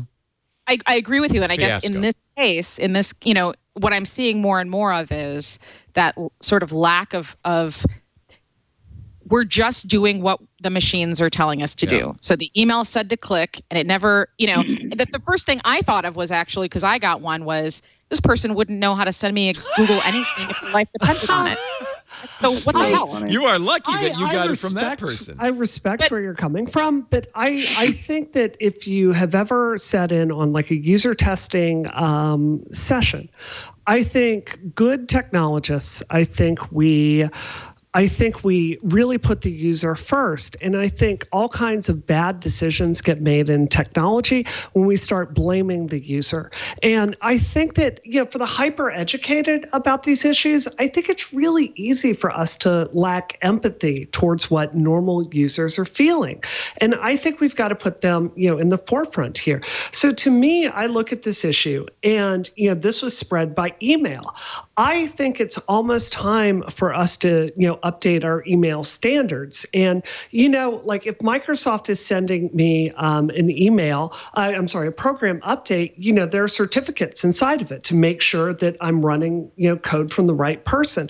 I almost want something to be built into these systems that can verify that these requests are coming from the real people behind it. Because, it's just true. Like we can blame users or call them dumb or belittle them. But like Facebook's chief security officer, he wrote a wonderful blog post a few months ago looking at how, InfoSec people will look at edge cases, and we love to talk about zero-day exploits. The truth is, the main thing that happens is people get phished.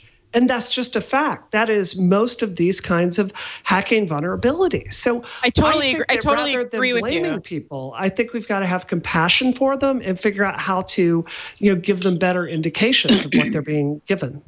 I completely agree with you, and I'm certainly not calling anybody stupid or anything at all like that. My point is, my concern is that we are, and we all do this, right? In the desire that we have for automation. To do more without directly, while directly doing less.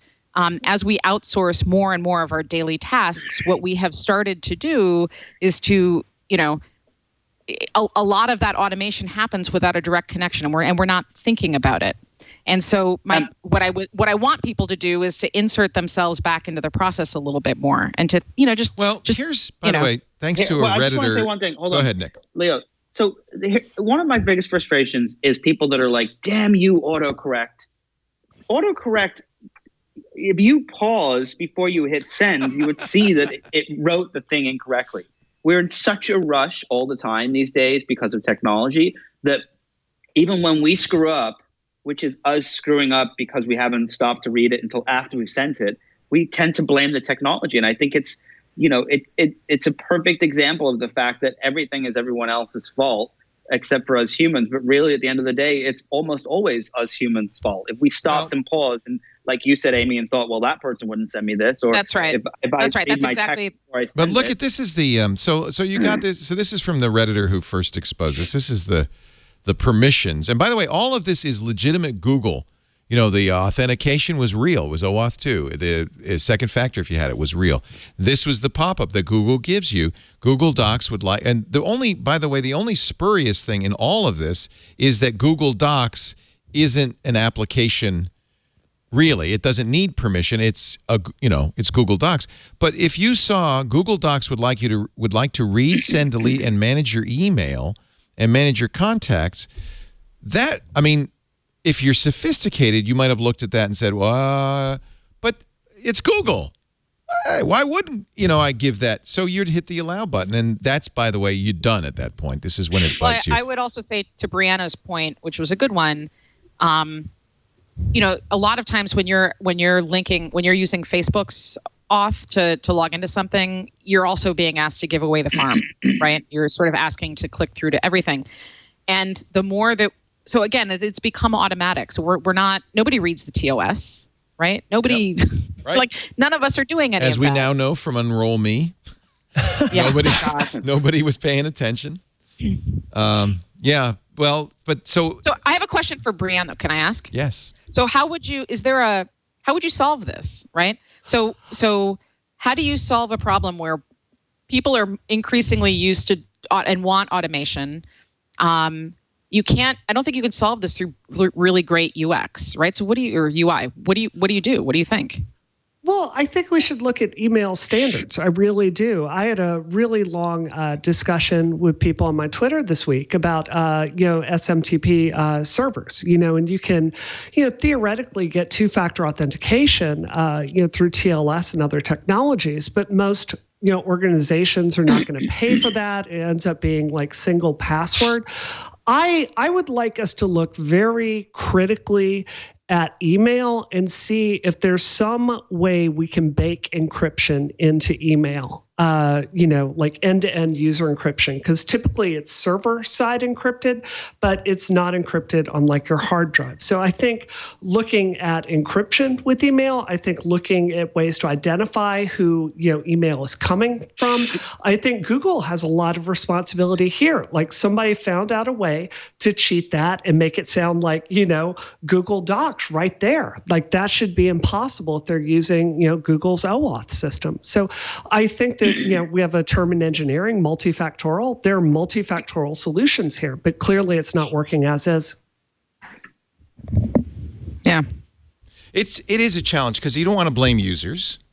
They're not stupid. But at the same time, everything's designed. I don't know. I feel like, again, I feel like if you're going to insert yourself and start, you don't need to know exactly how server-side authentication works, but I think that we are setting ourselves up several years from now for serious problems. We are. If we don't. Well, you're right. You don't need to require know a certain amount of digital street smarts.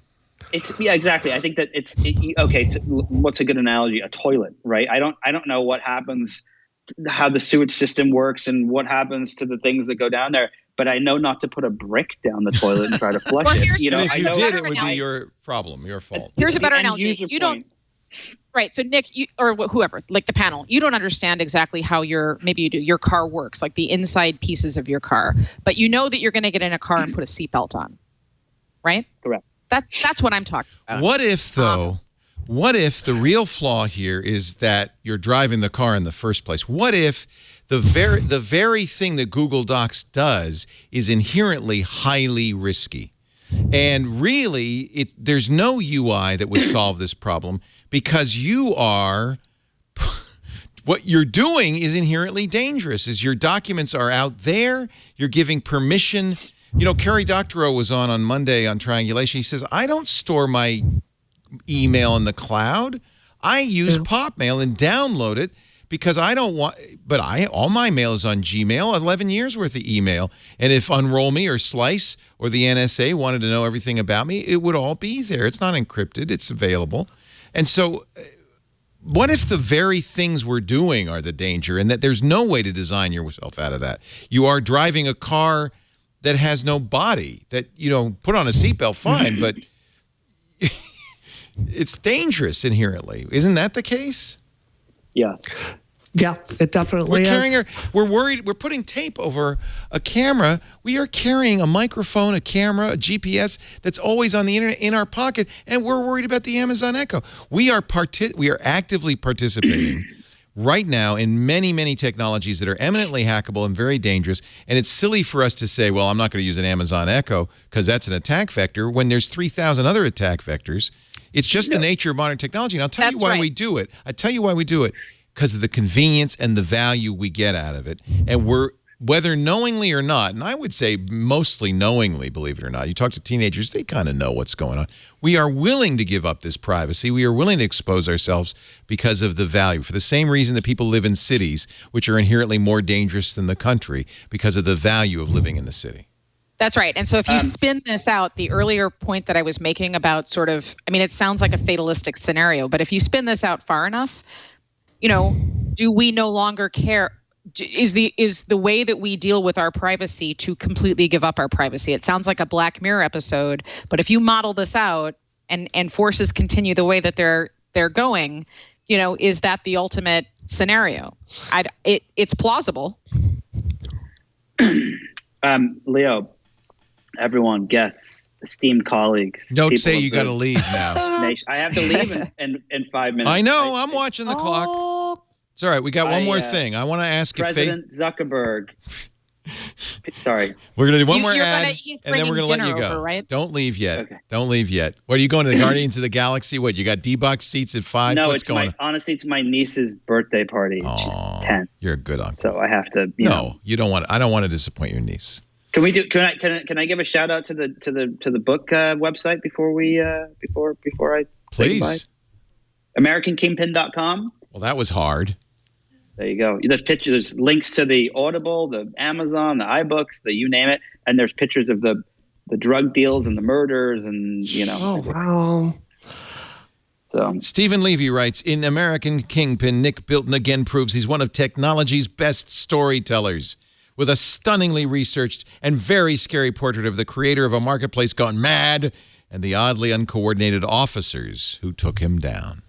it's true. It tells the bad side from the good side and the good side from the bad side. This is the one where they arrested him at the San Francisco Public Library, right? Oh my God, Leo, you just gave away the ending. Yes, Oh, it is. crap. But that's not the ending. It's a crazy. Yeah. That's just the beginning. In a world where anything's available online, one man decided the Silk Road led to heaven. American Kingpin, in stores now. How about that, Nick Bilton? There's people who would pay money for that. 4. Movie phone. Press 2 for Amy Webb. Amy Webb. The signals are talking. That's Brianna Wu. She's running for Congress. All right, we're going to take a break. And then one more article. If you want to go, Nick, just take on off. But I'm going to read the article, Don't Let Facebook Make You Miserable. So we want to end on an up note. This is in the New York Times today. But our word from hover.com. If you've got a domain name, this is the funnest thing. Everybody I know does this. You're at a party, you're at dinner, and somebody says, fancypants.com. And you get an idea, right? Register the domain. You got to lock it in. Hey, are you pregnant? Are you having a baby? What's the first thing you do before you decide on the name of the baby? Nowadays, you got to Google that name. You got to check. Can you get the domain name? I own Fancy Pants. Don't get it. It's mine, buddy boy. I have it. I also have my kids' names, Abby Laporte and Henry Laporte, registered at hover.com. In fact, I registered it for 20 years because I figured if they don't want it by the time they're 20, screw them. This is important. Domain name registration. And there's one place to go. Don't even think about going any other place. Hover.com. They have 400 domain name extensions, including .pizza, .ninja, .horse. This is the best place to go to register your domain names. Of course, .com and .net, and even kind of fun stuff like .tech. Brianna, you could get .democrat. I could get .club. They've got .club. .church. I mean, they've got everything. I think Brianna Wu .democrat. Leo Laporte .republican. It'd be great. It'd be awesome. Love it. Yeah. Let's make it happen. Let's make it happen. You can at hover.com. By the way, they know you want domain privacy. That's built in. This is not one of those places where you buy the domain name and then they go, oh, and 50 pages of, well, would you like this? Would you like to buy that? Would you want to buy this? It's simple. They're Canadians. It's nice. Best customer support in the business. Their support team will help you. In fact, I moved all my domains because I was on every other, I had every other, 5 or 6 different places. I got them all moved. Their concierge service just moved them all to Hover. It's easy to manage their DNS management. So simple. They also, if you're on Google Plus or Tumblr or WordPress or LinkedIn, they have a very easy way to move, to put that domain name on your service. I just registered leo.social for my microblog, and it was very easy. WordPress, leolaporte.blog. I set it up very easily. Hover.com/twit. And by the way, buy all the domain names because you'll get 10% off your first purchase. Hover.com/twit. I have hundreds. No, it just says 59. That seems like hundreds. There's tunictime.com. Anybody wants to sell tunics, I got the name for you. Twit.expert, twit.watch, twit.com. So this was a good article, I thought, and we can wrap up with this. I know everybody wants to go to dinner. Seth Stevens-Davidovitz is a economist, but he, I think, catalyzed something that's been in my head. Don't let Facebook make you miserable. Scholars have analyzed the data and confirmed what we knew already, that social media is making us miserable because everybody puts their best stuff on social media. For instance, he says, as an example, Americans spend about 6 times as much of their time cleaning dishes as they do golfing, but there are twice as many tweets reporting golfing as dish doing. The Las Vegas budget hotel Circus and the Bellagio, same number of people checked in. Bellagio gets 3 times as many check-ins on Facebook because nobody wants to admit they're staying at Circus. Owners of BMWs and the Mercedes, 2.5 times as likely to like their car company on Facebook as Honda owners, and on and on and on. He quotes a good old saying from AA: don't compare your insides to other people's outsides. And he points out that one of the problems with social media is always putting their best foot forward. Everybody else's life looks great. Your life feels terrible. So what's his fix? He says, use Google autocomplete. He says, anytime you feel bad, just type in, I always, and then you'll see the autocomplete. Have to pee? Feel tired? Just type in, I always feel tired, bloated, hungry, sick. This is what really is going on in the world, because Google autocomplete is based on Google searches people are performing. So there. Don't compare. We looked at this a while back at my game studio because we wanted to know what makes Twitter so wildly addictive. And we started looking into the neuroscience behind it. Interesting. And you get into this feedback loop where every time, like if I tweet something and I start getting likes or retweets, it's a dopamine hit. Yes. It's the exact same reward treadmill like in a game like Destiny, where you might get more and more powerful weapons, so you keep being compelled to keep playing, so you get that next upgrade. But the inverse of this is also true, and I think anyone that's a public figure that has said something and had it go a little bit out of control on Twitter can attest to this, where when you get that negative feedback, it has the exact opposite emotion on you. Yeah, I was at a campaign event this weekend. I'm on the beach. I'm with my husband, and it's gorgeous outside. And, I'm getting a bunch of static on Twitter. And it's really hard to not let that affect your mood. Yes. And the only solution I have for that is just step away. Yeah, just step away. You can't win sometimes. And just, your life is with your spouse or your children or your friends. And, it's ultimately not real. And I think we've got to all get better about putting those breaks in place. I think the thing to bear in mind is that in the digital realm, we are far more. We present a far more aspirational version of ourselves than we are in the real world, and we're far willing to be more vitriolic and horrible. And so the digital realm is this this area of outliers, right? Personality outliers and behavioral outliers. But again, I think we forget about a lot of this. And the easiest thing to do is also the hardest thing to do, and that's unplug. Well, right? And this is kind of what I was referring to earlier when I said that Silicon Valley has weaponized capitalism, that they're no more rapacious or greedy than capitalists in years gone by. But you look at, World of Warcraft's a really good example. I'm sure I actually would love to know what you think about this, Brianna, and I'm sure you've dealt with this. But they're getting feedback all the time, what keeps people playing longer. And this data is so valuable because they can essentially design a more and more addictive game, and and they consistently get these signals. And every iPad game nowadays, these games that you buy donuts or coins or gems, they are as every bit as addictive as the worst thing Vegas ever thought of, probably 10 times worse.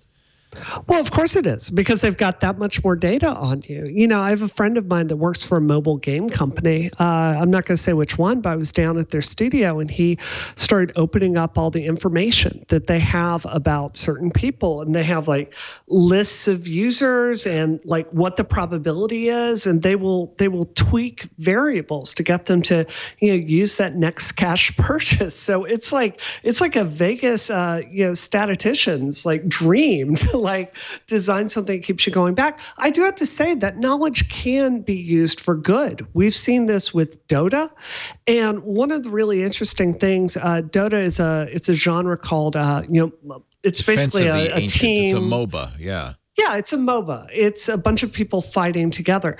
And what I love about this is they figured out if there's harassment on their platform, it drives players away, which is bad for their bottom line. So they use that data to figure out, well, what are the consequences we can introduce into the equation to make people like think about their actions a little bit more. So it could be, it could be used for good and evil, I think. Somebody's saying though that Dota is a troll fest. Yeah, well, so maybe they're not doing as well as they. It's easy enough to think about it. It's hard to make it work.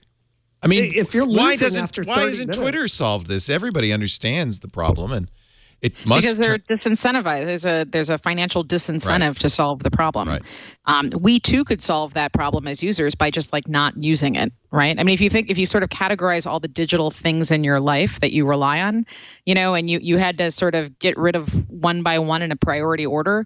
I use Facebook. Would I not be able to run my business without Facebook? Would I not be able to feed my family without Facebook? I could get rid of Facebook like that and have no problem. And I could do the same thing with Twitter. And I was one of the original set of users of Twitter, and I've enjoyed the service. I enjoyed the service more at the beginning than I do now. I could get rid of both of those easily without even blinking. Well, early on, the reward cycle was getting followers. I remember when Kevin Rose and I were in a battle to be number one on Twitter with 5,000 followers. And those days are long gone. Yeah. And I remember having, because I was at one of the schools that was part of the original Facebook cohort. Oh, really?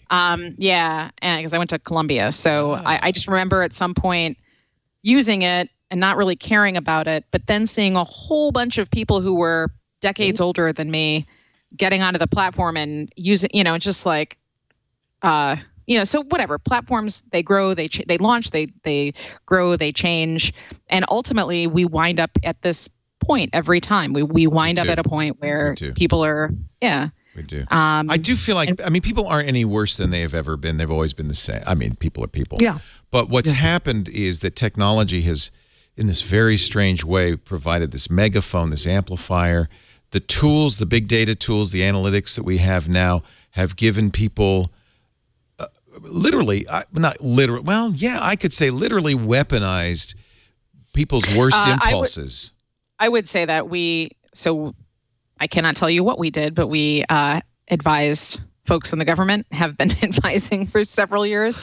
I think that a lot of people would categorize them as weapons. Yeah, absolutely. Yeah, absolutely. And guess what? Facebook's next target, TV. They have plans to push 24 shows. They've greenlit multiple shows for production. They aim to premiere this mid-June next month. Facebook TV. And if I were the networks, I'd be a little bit worried. Yep. VR dating. Now, we've seen YouTube try this and fail. So it's always and Facebook's failed with a great many things, but it's always possible. And I tell you, Facebook might fail 9 times out of 10, but all it takes is 1 out of 10 with 2 billion users to become dominant.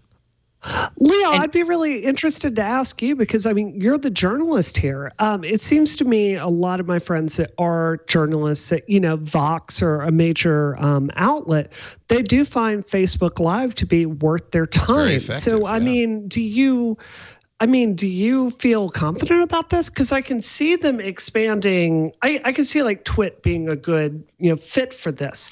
I can see if they try to. Yeah, we've never tried to capitalize on it. Because I think the content is short form for the most part. Nobody wants to watch a 2-hour show. For the same, Twitter, by the way, is also launching a channel that will include stuff from Vox. Nilay Patel is going to do a gadget show. That concerns me a little bit more, only because Twit and Twitter sound a lot alike. We predate Twitter, but as Ev Williams once told me, he said, well, I knew about Twit, but I didn't think either of us were going anywhere, so it was okay to just reuse the name. Yeah. I don't know. Nike did this Breaking 2 event this weekend, and I love to run. So I was watching it, and I found myself up until 2 a.m. watching this live video on Twitter about these people trying to break a 2-hour marathon. They failed by 24 seconds. It was amazing, but it was really addictive. So I can see this being worthwhile for Facebook, but I also think that every single publisher has looked at the outcome for working with Facebook as a publisher with like instant articles, and the money just isn't there. So I would be very worried about getting in bed with Facebook for this. We've gone full circle. Weren't you talking about that at the beginning of the show, Amy Webb? Is that these publishers are pulling back now because they're not Facebook's monetizing instant articles, great, but none of that money's trickling down to the newspapers. Well, it was sort of a thought, and I had to I can't sit still for very long, so I had to stand up. But we're almost done. No, I was thinking through the future of news and money and Facebook, and so I was modeling out these different scenarios given the data that I've got, and it occurred to me, what if every publisher, and this would only work if everybody did it, but what if everybody yanked their content off of Facebook? If you look at the UI and the content that moves through it, a lot of that UI is dedicated to news stories. Right. And a lot of the content is news stories. And I think the only thing that would be left would be the obviously fake news stories. And at that point, without those other sources, if you just have cat photos and like your photos that you're aspirational photos that you're posting to make other people jealous and fake news, how interesting and compelling is the platform? And I think the answer is not super compelling. But wait, there's two ways news appears on Facebook. One is, of course, the publications themselves putting instant articles there. Mm-hmm. But the other is us sharing links to stories. And that doesn't matter. The New York Times can't stop that. And if they did it at their peril. Look what Financial Times and other paywalls have done to those journals. No. I actually thought that through. I think that there's a way to append. Anyhow, I thought through, and I was talking to a few friends who are developers. I think there's a way to append the URL to prevent it from being shared, which is not the same thing as a paywall. But you'd be crazy to do that. Yeah. Would you? Sure, Facebook drives a huge amount of traffic to these publications. Facebook is driving traffic, but Facebook is also cannibalizing the revenues of a lot of, and to be fair, it's because, this is a whole other show, but news organizations didn't think this through in advance, They didn't have a lot of choice either. I think that there was an alternate scenario that they could have. You mean if they at the beginning, if they'd said no, you can't share our stuff. This is my point. My point is that the year 2017 is very similar to the year 1987. 1987 was that part of the bridge where the academic internet became the commercial internet, and news organizations at that point. That's when I was a journalist in the very, very early days of this. And most of the news organizations were either ignoring it or they were demoting people over to the Webb side. Nobody was taking it seriously. Certainly nobody had thought through business models or business plans or anything else like that, or modeling out what this might look like. And so we wind up where we are today, where, digital media, social media, have completely eroded the wallet share and the mind share of traditional media sources, and they never changed their model. The year 2017 is the beginning of the next bridge, and that next bridge is from us typing on machines to us talking to machines, and voice is the thing that will reshape the information landscape going forward. And once again, none of them are at the table. So of the big 7 AI, companies that are working in an arms race for AI, journalists aren't there. Sure, there's all kinds of news organizations on Echo, but they haven't thought through that. They've sort of put their stuff there because they feel like they need to put their stuff there. And not a single publisher or television broadcaster, radio broadcaster has developed, a model for the future. They're just giving away their content. And so we're going to wind up in an even worse situation years from now than we are right now, because because history is repeating itself.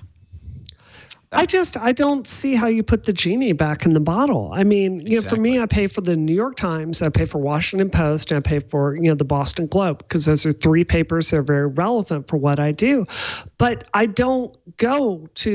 sometimes go to the New York Times, but generally speaking, I look at articles that people share. And I think that's just the formula nowadays for how... It doesn't have to be. You can turn off that tap. I've spent a lot of time modeling. Isn't there a counterexample in Europe where the European publishers hated Google putting snippets of their content on Google search? So they said stop, and they immediately regretted it because they lost a huge amount of traffic by turning off Google.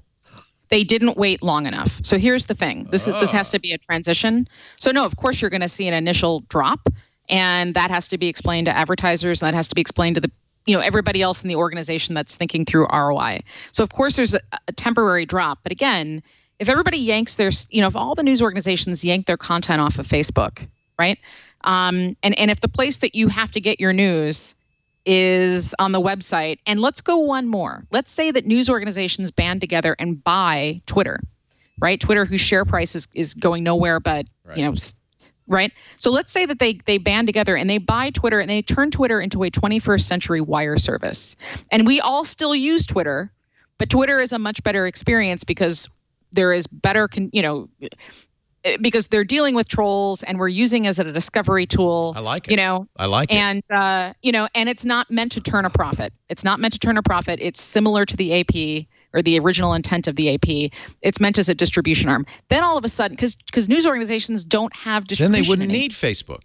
That's right. Yeah, that's right. I think that's fascinating. There are solutions. There are solutions, but this is my whole point. You have to think out of the box. My point is that not enough people. Yeah. That's right, and not enough people are thinking through far enough, and they're not modeling this out far enough. They're so consumed with right now. And to be fair, everybody needs to be consumed with right now because there are serious financial concerns, but tomorrow is far worse than today. Tomorrow's far worse than today. What protected us is I just had an aversion to living on somebody else's platform. I looked at what Zynga and companies that created Facebook games suffered when Facebook pulled the plug on them. And it was very clear that if you live on somebody else's platform, you die on somebody else's platform. They control your destiny. Yep. And I just was never willing to do that. That's why we're not big on YouTube either. That's right. And you have a brilliant, you are brilliant, and you have launched what I consider to be the only modern, the only really sort of modern media company. Vox has a tech stack and a media stack that's very interesting. But if I think about true success, like you're it, right? But it required you going off platform, and I think you had enough sense to do that, and it was a wise choice. It wasn't. But nobody else. It wasn't conscious. It was completely a gut, and coming mostly from the experience of working for the man. I just didn't want to work for the man. Anyway, I think I definitely see what you're saying, Leah, about Zynga and those game companies dying. Like that happened here in Boston. We saw that happen repeatedly, and Facebook wouldn't give them support, and they just died. And these were people that put a lot of time into games. I think, though, I don't think this is a distribution problem as much as I think it's a human nature problem, because I definitely think you've got the problem of authors getting paid for their content and journalistic organizations getting paid for their content. But I think the current problem is really a human nature problem. The articles that I have to kind of, even me, force myself to read, like a long, Wall Street Journal piece on like double default swaps and, securitization of different, financial products. That's stuff I need to know. And it's boring. It's kind of terrible to go through. It's much more fun and easy for me to click on, a story about Guardians of the Galaxy, which anyone can write. So and I think I think the human nature problem is, I think that people are going to click on things that they already agree with. And I think that's always going to be cheaper and easier to manufacture. It's why you've seen these fake news organizations just explode. So the one of the most popular stories to date on the Washington Post is still 9 things you need to know about Siri, but we're too afraid to ask. So, and that was so sad. It's actually not. It was by Max Fisher. It was a listicle, and it's what started all the journalists making fun of listicles. But I will tell you, it was incredibly well done. It was incredibly informative, and it But you would agree it didn't succeed because it was well done and informative. It succeeded because of the headline. I think it initially did, but again, listen, I used to write for the Wall Street Journal. I used to be on staff at the Journal and at Newsweek, so I'm intimately familiar and aware of the power of great journalism and of good headlines and all the rest. But the challenge that we're facing is people have limited attention, and news organizations aren't competing against other news organizations. They are competing against anything now that sucks away attention. Yeah. So that could be a game. That could be my Fitbit, right? Right. It could be any number of things. And so this is a question of being smarter. And again, mapping out the future. So there, and if something isn't done, we're going to be in a far worse place a decade from now than we are today. And if you think we have a fake news problem today, a decade from now, we're going to be even worse off because we're going to have fewer news organizations, not more of them. And it has a lot to do with this burgeoning AI voice ecosystem that everybody's ignoring. It's a great point. I'd love to see them buy Twitter. I think you've come up with the first reasonable plan for Twitter's future I've ever heard. It's the whole thing is laid out both in Mother Jones and in there's a publication put up by Harvard called the Harvard Nieman Report, and they're both there. The Nieman Report is great. Thank you. I think we can wrap on this. We've gone a long time, and I hate to because it's such a good conversation. You guys are great. We will do this again soon, I hope. Thank you so much, Brianna Wu, for joining us. Brianna Wu for Congress. I'm voting for her, and I don't even live in Massachusetts. Brianna, don't do that, Leo. You'll go to jail. Please don't do that. I wouldn't do it. Please don't do that. I wouldn't do it. When are the primaries there? It's next year. So, I've got a little bit more than a year to get my name out there. And it is, it's hard work. You're going out there, you're meeting people. And it's a real challenge for somebody that's more of a national figure to, translate it to, a smaller local scale. Retail like politics. A lot of, it is. And like a lot of, engineers, I am most comfortable, behind a computer screen. Like I love spending, afternoons coding. And this is something that's definitely using a different part of my brain. But I think we've got to I think we need a better quality of people serving their country. Well, I'm glad you haven't given up on the voters. I feel like I have, but I'm going to take my inspiration from you, Brianna Wu. And when you win, then I will say, wow, the voters are smart. BriannaWu2018.com. Call me up if there's some policy things like you want to talk about. Like I will have a voice in Congress. You will. Amy Webb, somebody in the chat room just said, why did it take Twit so long to get Amy on? Because I'm slow. Amy Webb is the author of The Signals Are Talking. We only met recently. And well, you only met me recently, but I have been a very, very long time fangirl and listener and viewer. So, well, you'll be back. Both of you, two of our newer panelists and two of our best. So I'm really glad to have you both on. Thank you so much. Really appreciate it. A reminder, we're going to be at Maker Faire on May. What year is this? 19th, May 19th, Friday, with Father Robert Ballecer and many of the Twit crew from 1 to 5 p.m. They promised us a table or somewhere we can sit down. I'd love to see you. And if you have a project you've been working on or making, and you could bring it by, that would be great. We were going to bring cameras as well, and we can feature some of you on the new screensavers. Makerfaire.com with an E at the end. The Bay Area Maker Faire, the original is May 19th through the 21st, and we'll be there on day one. I hope you will come by and say hi. We do this show every Sunday, 3 p.m. Pacific, 6 p.m. Eastern, 2200 UTC. Tune in, watch live. If you are watching live, I invite you to join us in the chat room, too, irc.twit.tv. You could be a part of the conversation. It's always great to have the active and engaged chat here. They're very, very helpful to the show. But if you can't be here live, of course, the real reason we're here is to make these shows available on demand. They used to be called podcasts. Remember those? If you go to twit.tv, you'll find all of our shows, all of our episodes. You can subscribe, get them automatically delivered to your phone every week. That's the best way, of course, to consume our content. There's also Twit apps on every platform. You can use those as well, or your favorite podcatcher. But don't miss an episode, because the conversation's always very interesting on Twit. Thanks for being here, and we'll see you next time. Another Twit is in the can. Bye-bye. Great show. Doing the Twit.